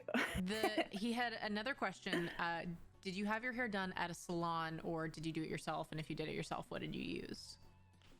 I did have it done at a salon. I did slapped on a mask and went to a trusted stylist. It was actually my first time going to Skylar Seymour's trusted hairstylist, because my stylist is down in Orange County, which is like a little more precarious for mask wearing and all that stuff, I would say. And so I was like, I'm just gonna like keep it close and do something safe.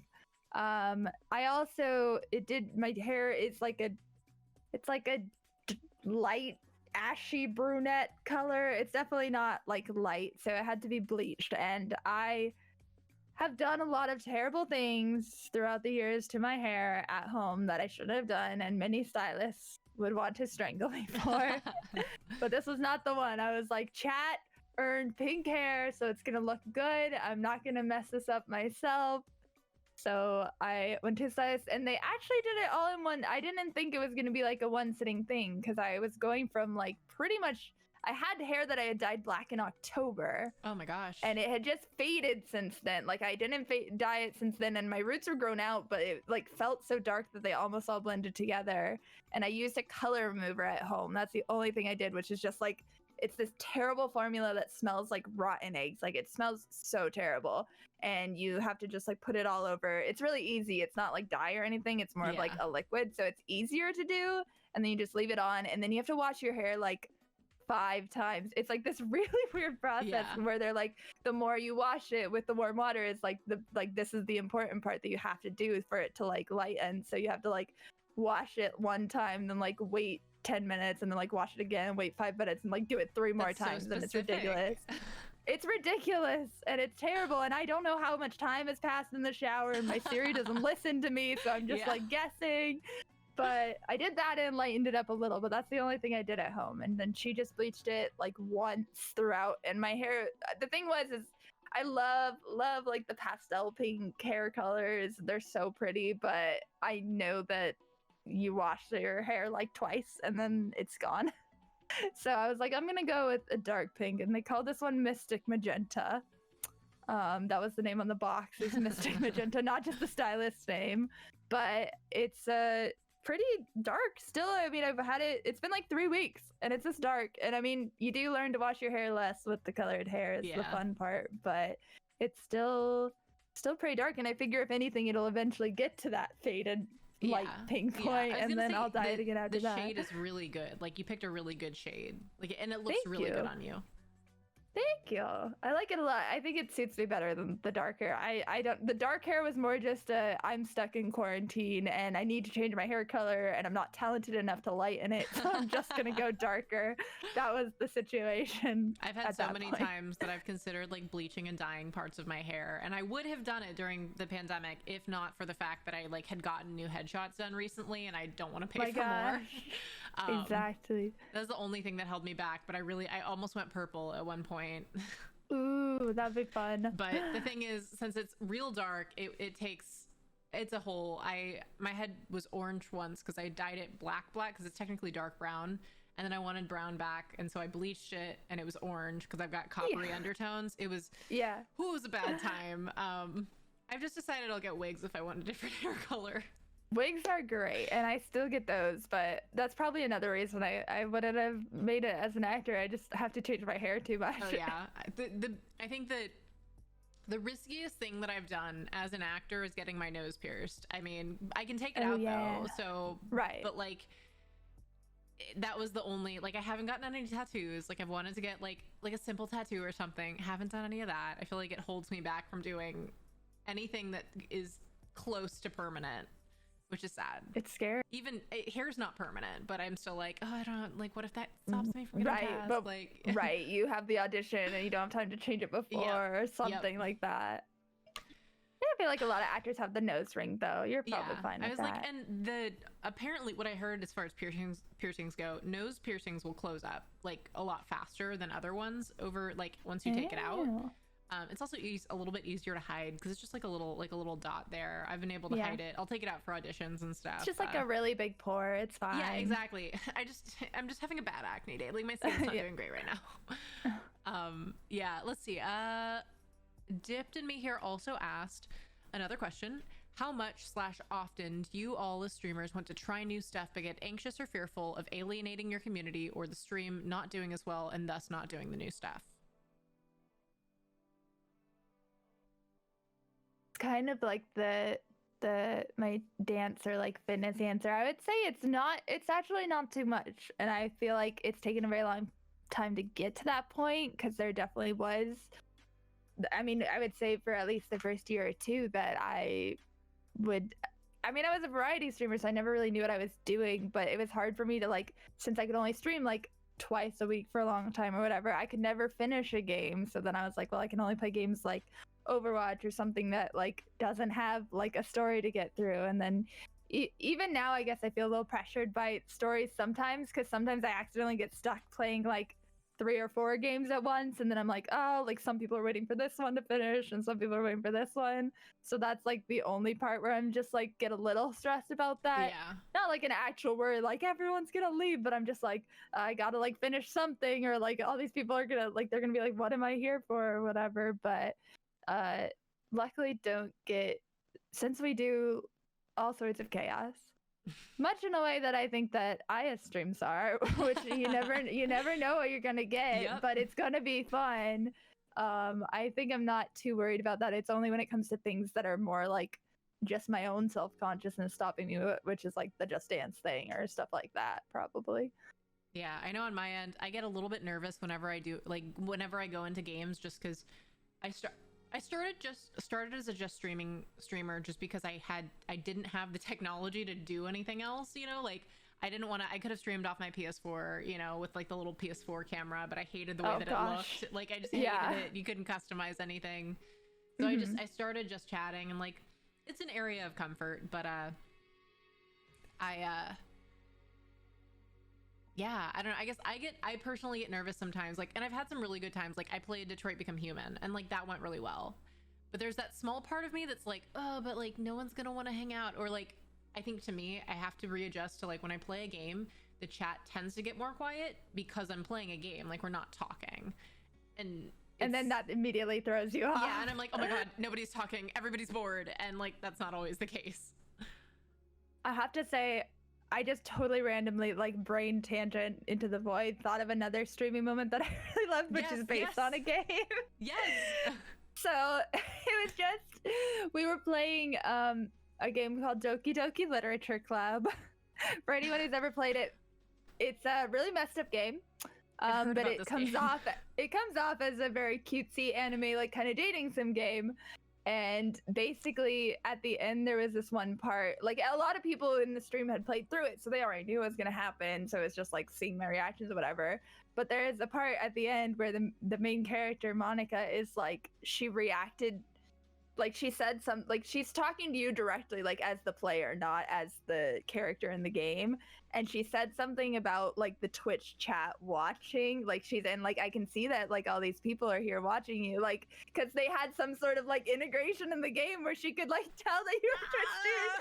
And we all just like, all of us were like screaming, like losing our minds. Oh my god. And it was like just like a moment where none of us expected, because even the people who had played the game like had no idea. Yeah, it was amazing. Oh my god. Oh, Zombie in chat also has another good stream moment, which is also a really, really sweet one, which is I've done a couple tarot card reading streams. Amateur witch at your service. I don't actually know anything. Like I have a deck and I've like done enough that I know the vague meanings of some of the cards, but generally it's just us like, okay, ask a question, we'll pull a card and we'll like kind of analyze it together, like using the internet and whatever. And Zombie in chat asked a question and I pulled a card for them, and it was like, oh, you're just gonna have to like branch out and like try anything. It was like something along those lines. And then was it literally like the next day or that weekend or something, they ran into someone who like lived nearby or was like walking their dog, and they're like dating now. Like it was literally the literal next day. Yeah, it was like a question. I think the question was about specifically romance or something like that. And then literally the next day they met this person, and then they ended up like playing games together and dating, and now they're dating, and that's so cool. God, I love that. Oh my God. That's a really good one. Thank you for reminding me. That's actually that was really a really good cool. moment for me as a witch. Oh my God, But I love it. Yeah, I have some it was cards. great. I don't know how to read them at all though. I got It's them so because I fun. like the art. Yeah, well, they have some crazy cool tarot card art, Yeah. but yeah, literally you can just pull a card, and I don't really ever do them for myself, but they're fun to do with chat. Literally just like, okay, like let's analyze this together, which is also really nice because like that's not how a real tarot card reader would do it. They'd be like, oh, this is what it means, and just like hope something sticks. But whereas like where we go through it together, we can analyze it like through their eyes as well. So we usually can find like some sort of connection or like meaning from it no matter what, because we like work together. But it's really cool. Oh my God, I love that so much. So you never know what we're gonna be streaming. Yeah. Well, and that's I think that's one of the best things about a variety stream though, is like there's some level of consistency because of the person, like, you know, the person, and like there are certain things you do more often, but like anything can happen. And I feel like that's what's so fun about like variety streamers. Like, I don't know, it just yeah, I don't know, I love that. That's so cool though. So basically, if you want to know what's going on in your future, hit up May and she will let you know. If you want something to happen in your future, let me know. Yeah. I'm afraid to ask about my future. I'm always afraid that it'll be like, I mean, and I've had people who do like readings be like, the death card isn't just death, but like, I'm always afraid that it's going to be like the death card. And I'm like, okay, cool. All right. Bye, guys. You know what? The death card isn't actually the worst card. We've pulled that one before. Really? You don't want to pull the tower though. Gotcha. I'll keep that in mind. The death card, I mean, if it's like a restarting, it's like a rebirth card, so it can be like a very positive thing, like just starting anew, you know? Yeah. It doesn't necessarily. I've had so many people be like, the death card isn't bad, like don't freak out, because you know, people see it and they're like, oh, death, cool, yeah, all right. Yeah. I mean, it's scary still, especially if you're asking about something important. Yeah. Like, oh, for sure. Like, how about my career? Death. Yeah. Oh, good. Yeah, comforting. Let's see. Swan the Kraken asked, favorite guilty pleasure song?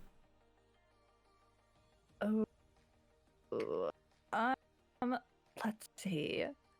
Guilty pleasure is hard because I feel like since I'm such a dork, I don't feel too guilty about most anything that I listen to. Maybe I would go one of two ways with this, which would either be K-pop or like my fantasy playlist. I really I like to listen to fantasy music when I work out, which I've been talking about lately because I've been running more again. But I really like, I don't know what it is, but I feel so much more motivated when I like just have this like dramatic fantasy music in the background, like, and I'm are like, you talking like score music kind of? Yeah. Okay. Yeah, like there's some of it's like score, like some of it's from video games, some of it's from movies, some of it is literally straight up like trailer music that's like just epic, like trailer music that I don't know what it's from. And that, like, I don't know, I can just run like 5 miles and I'm like, no problem, like I'm the hero of the world. I feel like it's so motivating. No it gives you like, I don't know, like gives you almost like a story, like there's more to the running then, like there's a sense, you feel a sense of purpose in the running, you know? Right.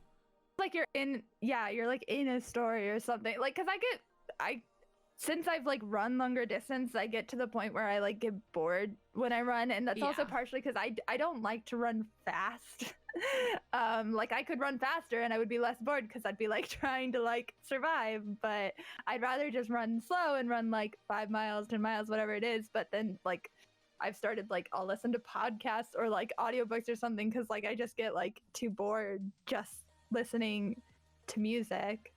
But I've really been back into fantasy music. What would be my one song? The one song that I've been listening to over and over again is a song called Rot by DBMK.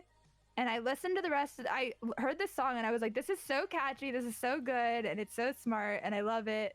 And then I went up to I'd never heard of this band. It was just like on my Discover playlist. And I went to look up this band and I didn't like any of their other music. And I was so sad because I was like, this song is a banger. And it's kind of like a weird song. I'll type it in chat. Drop by DVMK. I feel like that's always so disappointing because you're like, oh yeah, I'm gonna find a new group that I like. Right. And... No, just a single. Yeah, it was like they've had an EP come out since then because I was like 2020 and I was like, oh, sad. It was a bummer. At least you found a new song though. That's always good. I do. The song is on my 2021 play. I generally just do like a random pop playlist for the year that I put all the songs I like on, and so the song made it to that, but sadly no more from that band. Yeah. Let's see. Ollie Queen Green Arrow asked, what is your favorite thing to come from being a streamer? I would say probably the confidence in doing things that I like, because I don't think I had that before streaming, and I think that is a lot of that has happened in like the last year of like being able to stream a lot more and a lot more consistently, and also not having outside obligations to like distract from that, because like, you know, like we said, like, you know, you want to go hang out with your friends and you want to do stuff, but there's also like you'll go do things with your friends that you like don't really want to do, but you're gonna be there for your friends and stuff. And it's not like you shouldn't do that, because you should support your friends and everything, but like when you don't have any of that stuff that you like don't want to do or feel obligated to do, and you're just like getting to be yourself and just be with people who like you just being yourself, then I feel like there's like just this whole sense of like confidence that comes from that. And I am kind of interested because I feel like I've changed a lot in the last year, and so it's just one of the things to add to the list of we'll see how this goes once the real world happens again. But I do feel like I've really enjoyed, and like with streaming more than ever, like playing whatever games I want or doing whatever silly thing I want, and like I feel like I'm interested to see how that carries over to the real world, but I think it will. I don't know to what degree, but for some, like for sure, I think that the happiness from doing that will carry over. Yeah. Sophia asked, at what point as a new streamer would you suggest personally investing more into your stream, like buying a mic, background decor, etc.?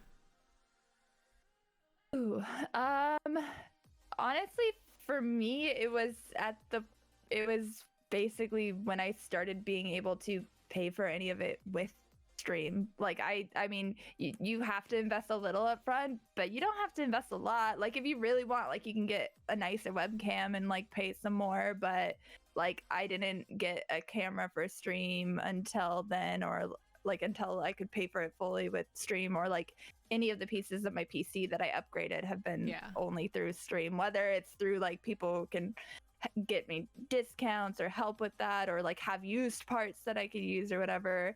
That's not to say that you should wait until that point. For me, it was just like that was what made it worth it, because like streaming is just a fun thing, and so to like kind of balance it out and not like stress myself out financially, it was like, well, I don't want it. It's not gonna be as fun for me if I'm like just spent $600. Yeah, or even like my NaeLeFay lights that I have in front of me or anything like that. Like I like these silly cheap little lights, like I'll buy that myself, like I'll throw $20 here or whatever, but like if I'm not gonna pay $300 for lights, even though I really want to, because they're really great lights and I love them a lot, but like I would love to have more NaeLeFay lights all around my apartment. But it wasn't until the point where like I was at least partially able to cover it with like money from subs or whatever that was. So that was the point for me where I was able to take enough from stream that it didn't like hurt me stressfully in real life. Yeah, that's always kind of been my thing, where like I take for like what I earn from stream to reinvest it. Like there are certain things, like getting a webcam for me was really helpful, but before that I was using the webcam on my Mac, so like the quality there was just not good, you know. So like, and the thing that's hard about getting a webcam right now is everything's so expensive though. Just like as a heads up generally to everyone, if you're trying to get even like a C920 Logitech, like they're all a lot more expensive because of pandemic. But yeah, it's like, it's one of those like small things, like small essential things, like webcam or microphone, and not like high-tech microphone, just like basic microphone. Like those can be helpful because, you know, it's like a minor personal investment of like giving just a little bit more quality, but like you like we're saying, I feel like with I don't know, with big investments, or like it took me a while to put all of this together. Like this was like a work in progress. Like there were different, like I would get different lights over time, or like once I made a certain amount on stream that I felt like, okay, I can reinvest this from stream into stream. Because yeah, if you use your own money at the beginning, I feel like it puts so much more pressure on, like, I have to make money now. And again, like, I also don't think you need like that much to start off with. Like, I mean, like practically every streamer ever is, their stream is gonna be changing over time, and they're gonna spend more money and they're gonna upgrade things. But like, I mean, I got this mic as a gift for just this last Christmas, but until that point, for my 2.5 years of streaming, I was using a microphone, like a little mini Amazon mic that I got on sale during like Black Friday my first year for $20. And like, it wasn't the best audio quality in the world, no, but it was not at all a problem. Like it was fine, perfectly fine audio quality, and I wasn't like recording anything like intensive like podcasts, or like I wasn't really on any shows or anything like that. So it was like totally fine for years. That was great for streaming, and I didn't have to spend more. And then I had the C920 was my webcam that I had forever, and it's actually still on top of my computer because I still use it sometimes.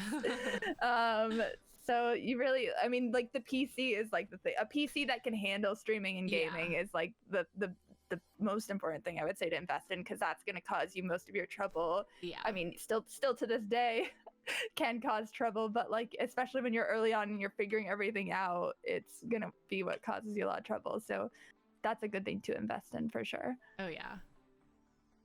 Yeah, it's one of those. Also, Sophia, I would also suggest, and this is just like, it's never a guarantee, but just something to put there.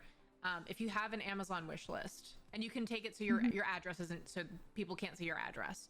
That's one of those that like, sometimes people will go through it and see something, they're just like, oh, hey, here's this for like helping with stream kind of thing. And so that's something that can also be helpful to keep in mind, just to have there. It's again, never a sure thing, but yeah, I think my first big thing when I started streaming was I was saving up to build a PC, because I was like, I need to get off this laptop. But if you look at most streamers, when they started streaming, didn't start with the high tech whatever, unless they do stuff outside of streaming already, you know, or they had just a bunch of disposable income, which most streamers who start don't start there. But yeah, it's a process. It's you kind of build as you go. Yeah, I've been working full time for 2 years, and still like I'm like don't have $500 to like sink into a new light or a new camera or whatever. So it's totally okay to upgrade as you go.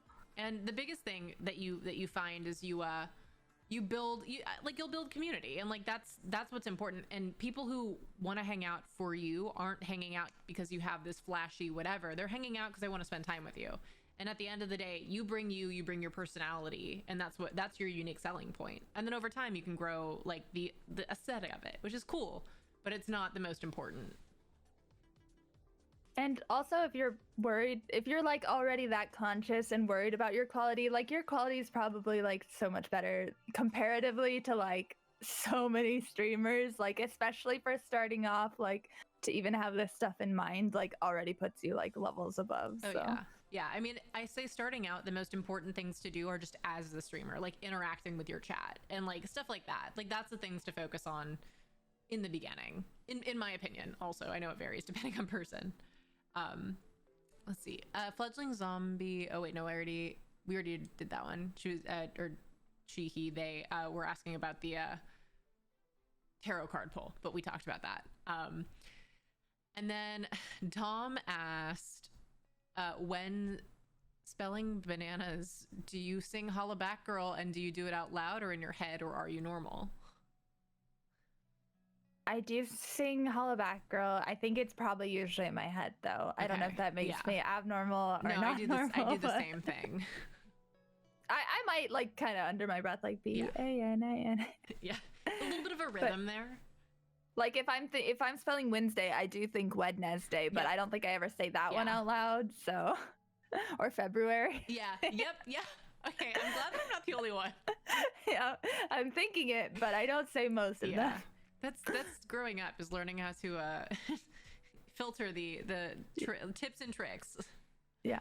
It's like, for the longest time, I don't know why I had such a hard time distinguishing left and right. It's really not that hard. There are two directions, but I literally had to hold up like, okay, to me this is an L, so this is left. This is not an L, so this is right. Like, that is wrong L. Yeah, incorrect L. I wouldn't know how to spell bananas without it. Yeah, that's how I learned how to spell bananas as well. I feel like many generations learned bananas because of that song. Later generations will not know. They will not know how to spell bananas. They'll misspell it all the time. Like Mississippi, how many S's are there? I don't know.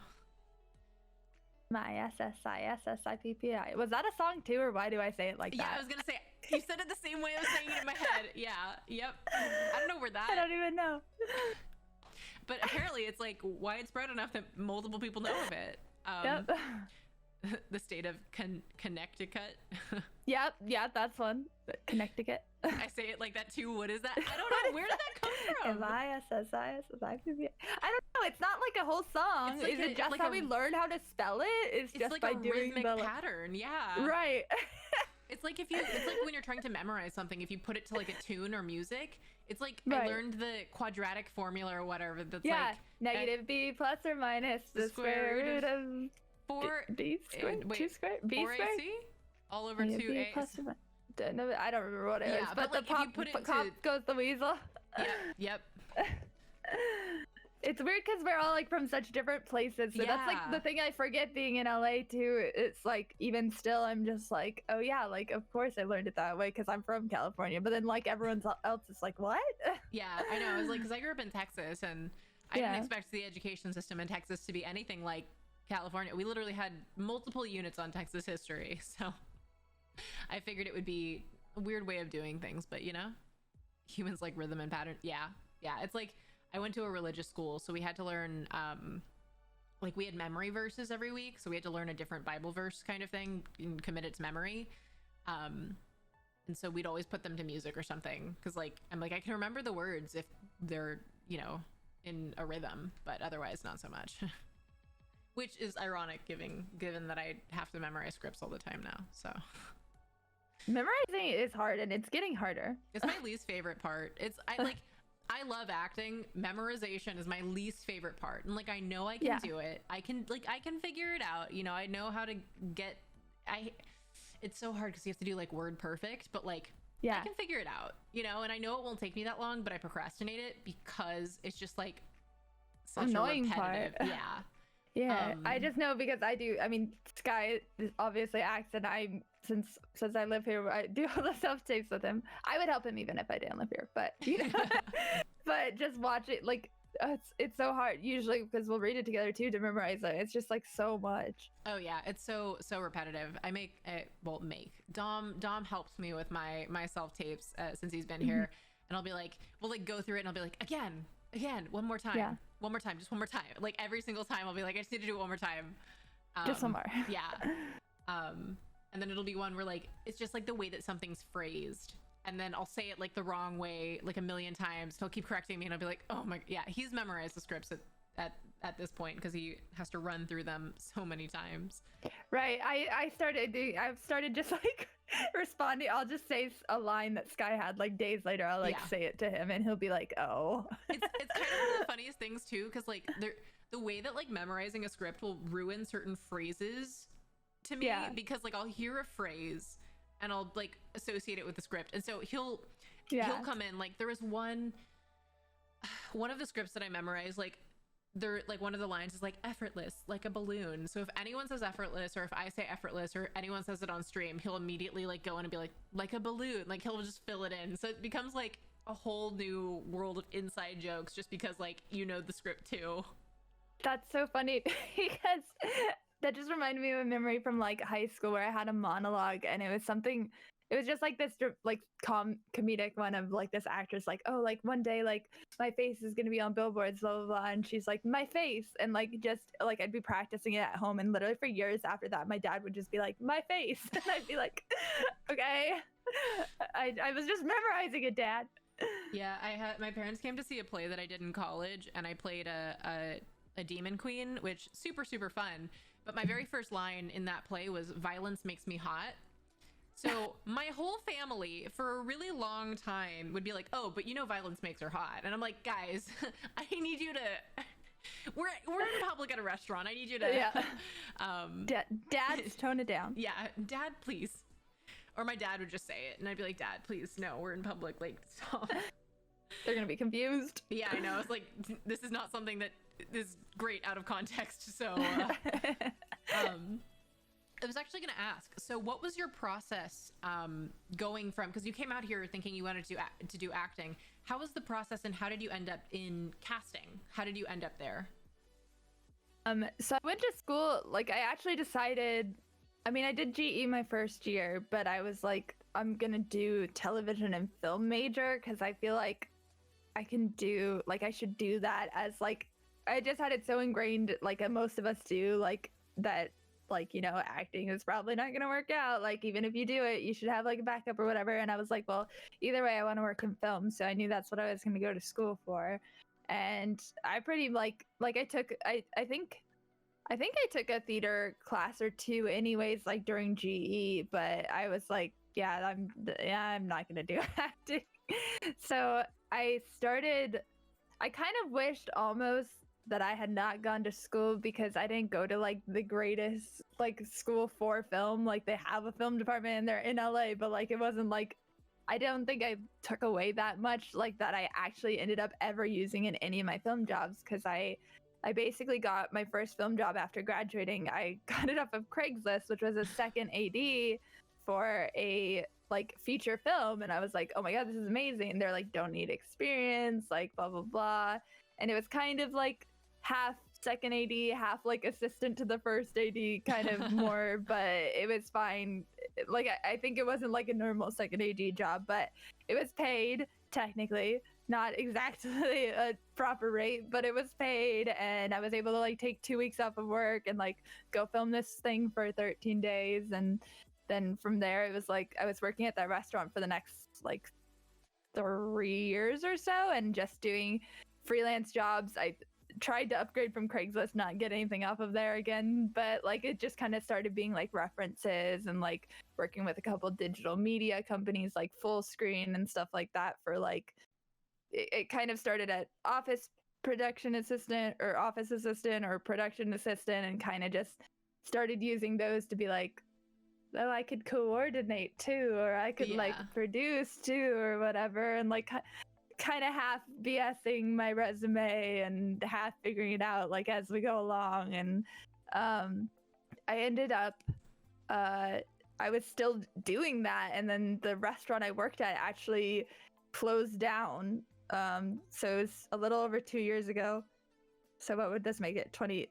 It was right before we went into 2019. So December 2018, they're like, hey, the restaurant is closing next month. And I was like, oh, that sucks, because if I have to get another part-time job, like this job was like very lenient on like if I needed 2 weeks off starting like 2 days later to go work on a film thing, like they wouldn't be happy about it, but they'd like give me that time. Or like I also like had fairly good serving like shifts, so I was like, if I have to start over somewhere, like I'm just gonna be stuck there, like, and not be able to do the film jobs I want to do. So I like posted out on like Facebook and stuff, and I was like, hey guys, like I didn't tend to really ever do that because like I had my serving job, so it wasn't ever like I need this film work or whatever. It was more just like finding it myself when I could. And I posted on Facebook and was like, I have coordinating experience, producing, like anything in film, like let me know. And I had a friend that worked at a VO agency who was actually like the main agency that the show I ended up getting on used. And she's like, hey, they're looking for a casting assistant right now. And like, I'll totally like refer you, like they like me, whatever. And I was like, okay, cool. Like this is like a great show, and like I don't have casting experience, but like it's a full-time job, and I've never had a full-time job yet, so, and it's in film, so like good enough for me.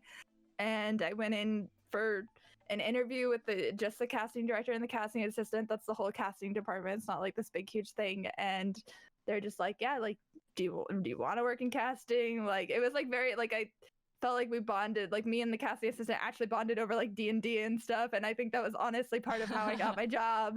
And we were like talking about like different voice actors and stuff, and then I like had 2 more interviews and I got the job, and I've been working in casting since, and it's really fun. I don't know if I'm gonna stay there. Like the longer I work, I love my job, and it's great. It's awesome, and I love working from home also now. So it's gonna be interesting when we go back, and I don't know if it's gonna like make me more like I hope not like resentful, but like I'm worried I'm gonna like it less when I go back, because I have enjoyed getting to do like this like double world thing. But the nice thing about casting is that we do kind of work with like all of the departments. Like we work with the producers, and we work with like the directors and the writers, and we work with the VO agencies and the actor agencies. So I don't know where I could go from this, but I feel like it kind of could be anywhere. And like on the other hand, I've also been thinking like, what if I want to work more in like video games specifically, or like media or something like that? And I feel like it is like I've been there 2 years, and I feel like that will kind of transfer over to a lot of things, I'm hoping. But for now, I enjoy it. I love working with actors, even though I don't act or anything like that anymore. Every job I've had, like being assistant director or whatever, I specifically love like the actors are like my baby birds, and I'm like taking care of them. And I they're such interesting people, and you get the super crazy ones and whatever, but like I love working with actors. Yeah. So I do enjoy it a lot. Do you have like, if you could pick a dream job within the industry, or even if it's outside of the industry, even like your ultimate dream job of what you would absolutely just like love to do? I feel like it's something that I don't know the actual name of the role for it yet. Like I feel like I could do maybe like full on casting director would be cool. Like I've looked at like the last 2 BlizzCons, I've like looked at the like there's this like kind of wild lady who's like the casting director of like, she does all the VO for like I think it's World of Warcraft and Overwatch, and like she's just like friends with all the actors, and I'm like, that looks super cool. And it's like also in these video games that I like really love. So it would be probably just being in something. The job doesn't matter so much as just being in something that I really like, and that's why I think I could see it being like a transition over to like video games as opposed to film, and that would still fill that like fantasy loving or like nerdy like void or whatever that I'm looking for. But I mean, it doesn't really matter like what I'm doing, as long as it could be on something like that I like genuinely like. Get me on the next season of Amazon Lord of the Rings show or whatever it is. Like I'll do anything. I will take out the trash. Like it's fine. But I guess casting director would be cool. I like producing, but it's so stressful at a higher level that I don't know. There's so much work that goes into it. Some sort of talent management, something in that sort of category, I think. Yeah. I just want to take a moment to let everybody in chat know that if you have any additional questions you'd like to ask, to get those in chat now. I'll probably start wrapping up in, I don't know, I mean, by 7:45 at the latest. I think I'd like to, or like try to end the interview by at least 7:45. I just have to leave at 8 so I can get my workout in before quiet hours in the apartment complex. Get that workout done. Yeah, and then I've got to memorize a script. So, but I want to make sure that all of you have a chance to get your questions in if you have any other ones you'd like to ask. So just giving you some notice now. Everyone in chat is just like, my dream job is not a job. It's just not working. My dream job is just laying around all day while someone feeds me varieties of potatoes and yeah, that'd be cool. I'm down with I'd be fine with that too.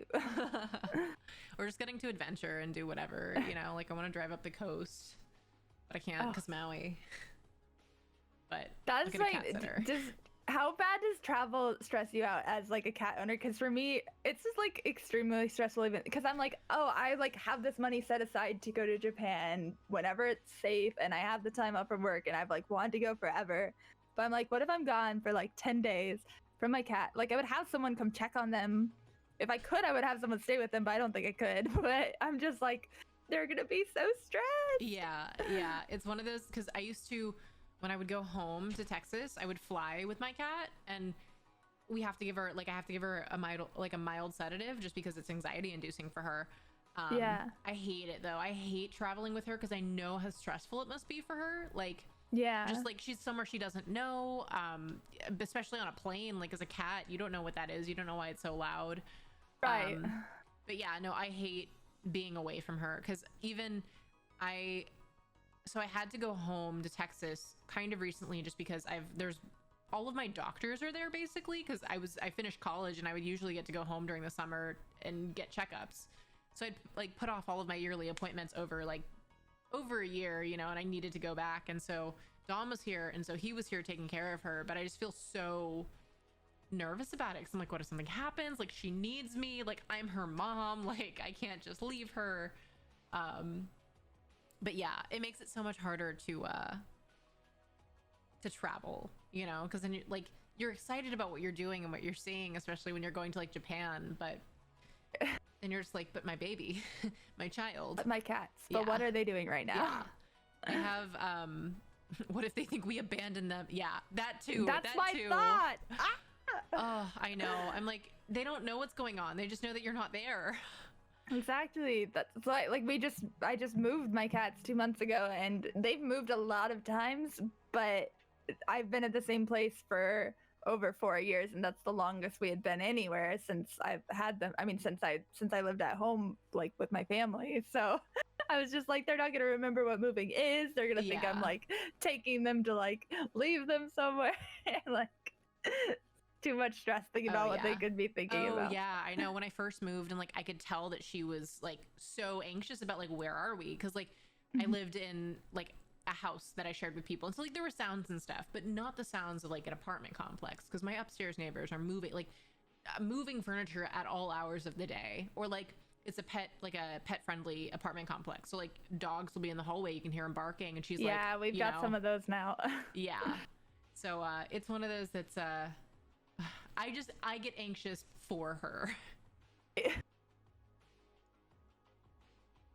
Let's see. Way more anxious than they are. Chris asked, what's your favorite water brand? That's a really good question. I don't know if I have a proper answer, because I, for the last few years, have been a Hydro Flask girl. So I guess technically my answer would be Brita water, because I just pour it. I like live and die by this thing. If I don't have my Hydro Flask, I might die, because I need like this much water. Even though I'm not the worst, but I'm also like, especially when I'm streaming and stuff, like, thank God for hydrate commands. I like just forget. And if I get stuck in something at work, I'm just gonna accidentally not drink for 2 hours. But at the same time, if I forget it, like, I'm gonna die without it. Yeah. I need to make a hydrate command or something, because I'm really bad about drinking water. Do it. A timer or a redeem, because literally my chat saves me. I'm like, I haven't drank. I do have a hydrate command. I just never use it. Oh gosh, chat, use her command. Yeah. I always have water next to me. I always forget. Dom asked, best and worst smells you've ever smelled. That's so specific. Oh gosh, that is so specific. Best smell. For the sake of not being boring, I'll choose one of my favorite smells, which would be like the smell of like a soccer field at night. I feel like it has a very specific smell, and I sometimes dream about it. I have a lot of soccer dreams since I played it for so many years, and I would love to join like an adult league someday at some point, but whenever I have time. So whenever that happens. Worst smell. I mean, that hair stuff that I talked about earlier is really bad, and it stays for like 3 days in the bathroom. Like, you have to remove everything that had the fragrance. It's just like a color remover that you just get at the drugstore, and it like literally smells like rotten eggs, but like extremely strong. I don't know if I could think of something worse than that. I mean, there's always the cat litter box, but I feel like I'm also just used to that at this point. Yeah, at this point I feel like it's just like it happens and you're like, okay, here we go. Like Yeah. Oh yeah, no, we bleached Dom's hair here because he dyed it over pandemic. It's back to normal now. It's grown back out, but it was bad. The smell. I mean, his hair dye or bleach was like a really strong like ammonia smell. It was it was bad. It burns. It burns. Or the garbage room downstairs at my apartment complex during the summer because it just smells like hot wet garbage. Ooh. Yeah, that's rough. That's a bad one.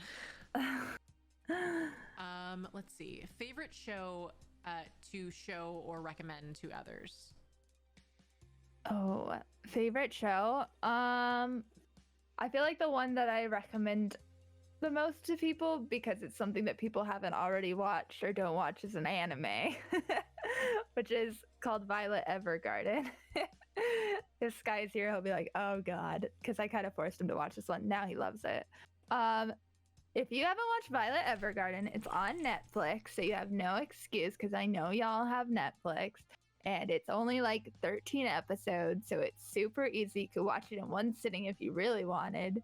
And it's just like, the only way I can describe it is it's like the least anime that I've seen. Like it's like a very like grounded story. Like it does kind of have like a little, like it's in this like Victorian-esque time, like post-war, but it's like totally all like fictional. And like the main character has like metal arms, so it's like semi not realistic, but like everything else is like super real. And the whole thing is about this like girl's journey to like figure out what love is, because she was like she was like a weapon in the war, and these were like the last words she heard from someone she like really cared about, and she does not understand what it means. So it's just like seeing all these different kinds of love, and it's just like you cry a lot. Aww. I love things that make me cry. I love it. So yeah, go watch Violet Evergarden. I feel like anytime I hear that it's a show that will make you cry, I prepare myself. I cry probably too much. Yeah, I'm very great. Susceptible to TV crying, but I like that. I don't know. I like the idea of like just like the versions of love, because I feel like that's one of those like people don't always talk about, like there are so many different kinds. Yeah, it's also beautifully animated. Like it got awards for like the animation, so it's just really pretty to look at. But then like it has this beautiful score that makes you feel things, and then it's just like the idea is that it's like a post-war world, and these like girls who are called auto memory dolls, they're basically like a lot of people are still illiterate at this time and whatever, and they're hired to like basically put into words what people are feeling, but like what they really mean, and then like send off these letters to people, and it's just like, oh god, it hurts. What was the name of it again? I'm just writing it down. Yeah, Violet Evergarden, like 2 words, Violet Evergarden. And it's great. It's on Netflix. There is a movie, but watch it after, because it like happened. It's just like they made it afterwards. It's just something that happens like in the middle of the story. So okay, gotcha. You can watch the movie if you want. But what's most important is the series. If you want to cry, if you want to feel things, I highly recommend. And if you have ever watched, a lot of people even who don't really watch anime in general, if you've watched Attack on Titan, the character's voice is the same voice of Mikasa, who's one of the main characters of that show. I haven't. It's been on my list of things to do. I didn't watch anime growing up, so I never have. But Attack on Titan's also like that. I think is one of the top that I've had top recommended, so that's probably one of the first ones that I'll watch. But Violet Evergarden sounds really good. Like the concept for it also sounds really nice. It's easier watch, and it'll also make your heart feel a lot better than Attack on Titan might make you cry, but like in a sad, worse way. Yeah, okay. In like a terrified way. Oh no. Yeah, so maybe I'll start with Violet Evergarden, you know, just to like ease into the emotions. Yeah. And then I'll move into Attack on Titan. Attack on Titan's longer, you know, you just do it after. It's fine. What are my thoughts on Your Lie in April? That's the first anime. So I actually didn't watch Like, I watched Sailor Moon. I was a big Sailor Moon fan and a Pokemon Actually, yeah, fan.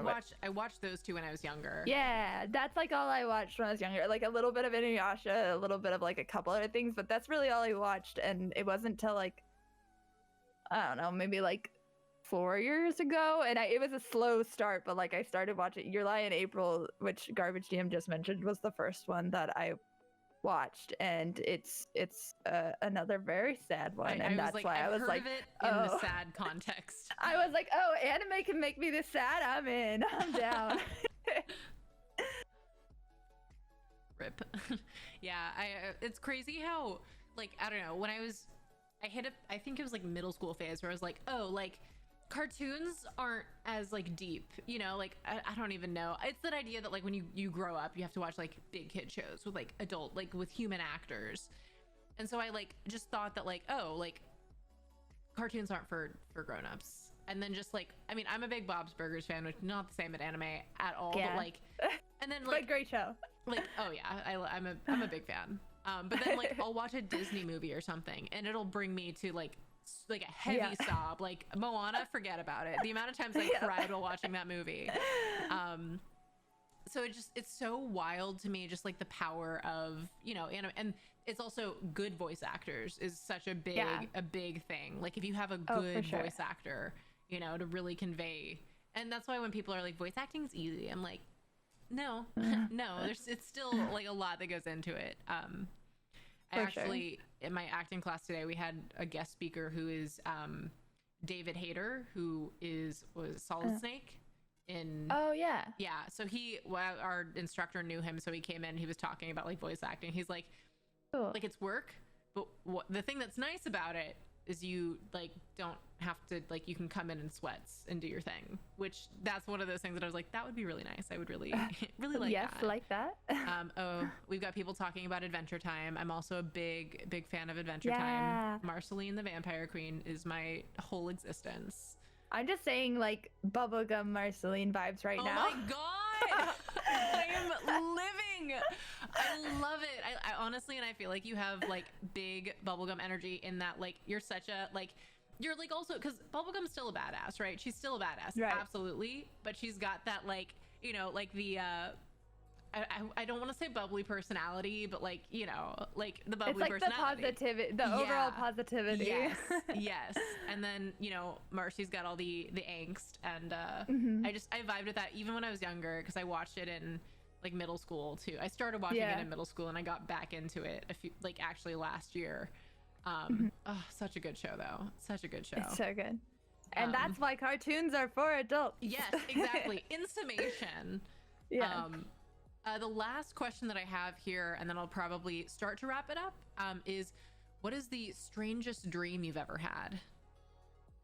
Oh gosh.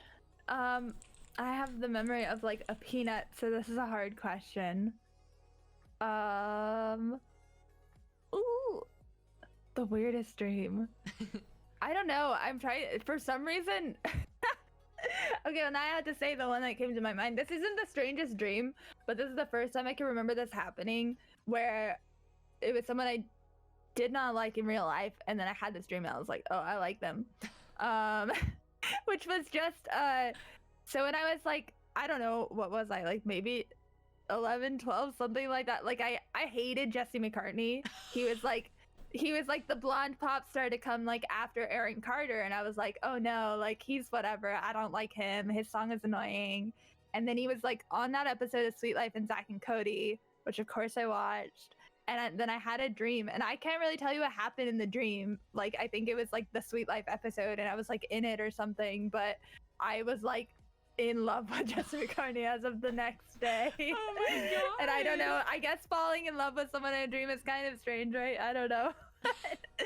I was just like obsessed with him for years after that. That's really funny, actually. That's all I got. I have like I'm sure I've had more fucked up dreams, like messed up dreams, but those ones I erase from my brain. Yeah, so good. Yes. The ones I have after I play Dead Space, you know? They're gone. They're all gone. Played Until Dawn, I had like a nightmare that night that one of the like creatures from the game tried to like attack Maui and I, and yeah. Oh no. Not a good time. not a good time. I did have a dream the other night about, it was like, I have a lot of dreams about the cats getting out, like escaping or something. And I did have one the other night where I was like, I don't know if I had just come back from Japan or I was leaving to Japan, but for some reason I was at the airport and I had my cats with me, but neither of them was in their carrier. They were both like in boxes, like in like a cardboard box or something. And like every time I'd get one of them back in the box, like the other one would escape. Oh no. It was a terrible dream. So that was another weird recent one, I guess. Oh my god, yeah. Actually, Maui got out of her carrier once while we were on the plane. I went to the bathroom because I hold her carrier on my lap when I'm sitting in, so I'll have it open a little bit on the top so I can pet her. Right.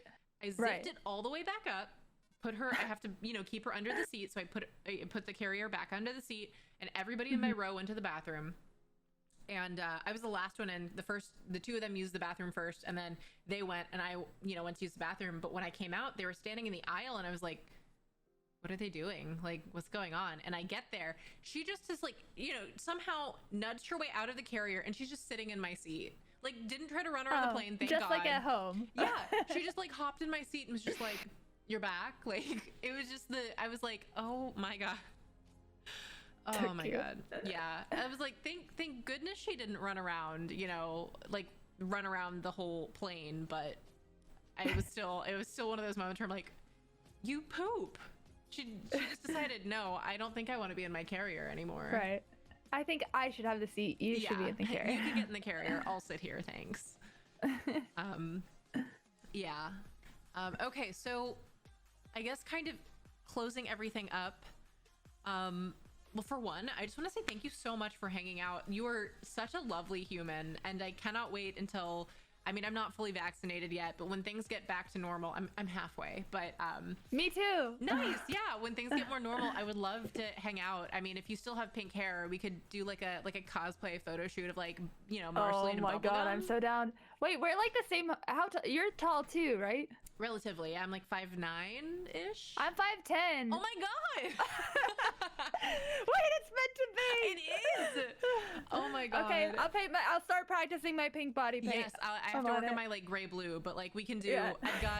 I've got some Marceline costume stuff, and I ordered from one of my friends who does prop replica stuff, like an axe base. So oh shoot. Maybe. Wow. Okay, I'll just let me go look for ball gowns real quick.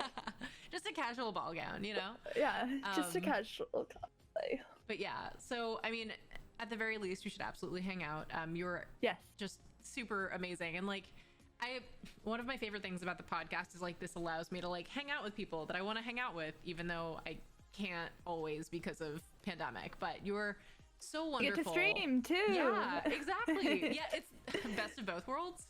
Exactly. But yeah, thank you so much for taking the time to hang out today. It means the absolute world to me. You are an absolute blessing on this planet, and I am so glad that I know you and that I got to hang out with you. Also, if you have anything that you'd like to promote, if you want to promote your stream, Twitter handle, Instagram, anything, go ahead and do that as well, just so people know where to find you outside of the stream. Thank you for having me on the show. I remember, I think it was through SideQuest, because Yoska Seymour, who's on the show before, had also been on SideQuest, and then I think you were on SideQuest right after, right near the end. And I don't know if I must have come over in a raid or something with them, but he's just like, this girl is so cool. And I'm like, cool. And then you were so cool. And I'm like, but she's normally cool is scary. But I was like, this is actually a cool that I'm like, oh, I want to hang out with her. Not, I'm afraid of her scary. Like Marceline cool, and I'm really excited I got to do this. I've never been on any sort of podcast or talk show. I literally dated someone for 4 years who had a talk show, and I never was on it. So this is the first one. Yeah, I'm glad that you were willing to, and I try to keep it pretty. I don't know, the vibe of it. I want it to be a little bit more relaxed anyway, a little bit less solidly structured. So I'm glad we streamers love that. Yeah, because we can't focus anyway. I've got general structure, but. Yeah, so thank you for being a great host. Thank you. Host. As for plugging things, I don't really, I'm if you come to Twitch, you'll find out about all the things, but that's the main one, which is MaeLeFay, which is right down there. I don't have an exact schedule for every week, but I stream like 3 or 4 times a week at least. So if you want to find out the schedule, just go there. But I'll be playing Bugs next tomorrow night. But that's it. That's all we got coming up. I post about or I'll share about all my stuff on there, like what tabletop RPGs I'm doing, since those are all on different channels and stuff too. So I'm not gonna go through the whole schedule for you right now. We'll be here all night. Aya's got to work out. I know. I took a nap in between my class and the stream instead of working out. So. But you're still getting all done. Yeah, I'm finding a way, which I've never been this motivated to work out, but I got back into it and I was like, all right, let's do it. So yes, get that ring fit. Yeah, honestly, I might go get that after stream. I might go finally purchase it because I've wanted to for a while now. It's fun. You guys can just go halvesies and you can both use it. It's great. Yeah. I feel like I had another thing and I can't. Oh, okay. Also, last thing, I swear. If you ever, because we had talked about it loosely and then I feel like life happened, but if you ever want to do some World of Warcraft, I haven't played in a while, but I've been thinking about trying to, because life happened and I just like hadn't played in a while. But if you ever want to, let me know. Okay, I will. I would just talk about the other day, and it's like, especially since they just changed it, so you can only subscribe in like, is it like 3 months at a time or something? Or they're going to change. They're either going to change it or they did, but there was some sort of announcement about how they're changing it, and I was like, oh, I should wait like 1 more month or 2, because like during the summer I have like 4 weeks of hiatus, which is just gotcha. 4 weeks off from work. So like during like starting in June, like I have like so much time off, and I'm just gonna play video games and stream probably, because it's not like we might be able to see some friends at a picnic or something, distance picnic, but it's still not gonna be like normal. So I'm like, that's my WoW time. Oh yeah, I know. I stopped my monthly subscription just because I was like, I know that I'm not going to play it enough to like warrant paying each month for it. But yeah, let me know. Okay, I've been trying to gauge interest. Okay. But yeah, I wanted to make Sky play too, so perfect. Yeah, it'll be great. He'll have a new computer by then. We'll have time. I get to hang out with both of you. It's gonna be the best time ever. I was like, I don't know if my heart can handle that much like love and positivity. It's just us like screaming curses the whole time. It's fine. It'll be great. Oh my god. Okay, thank you so much. I'll transition us over so they can look at your beautiful face and I can say goodbye to you. But I just want to thank you one more time. Everybody say thank you and goodbye to our lovely, beautiful, wonderful guest. Yeah, in chat, Chris is doing the guest command. That's a link to her Twitch channel, so go give her some support and love. Go hang out with her. It's absolutely worth it. She is one of the coolest people that you will find on this site. But yeah, thank you again. And thank you. Do you want to say goodbye to everybody? Bye, chat. Thank you for being here and hanging out with us. All right, bye guys. I'll be right back in a minute.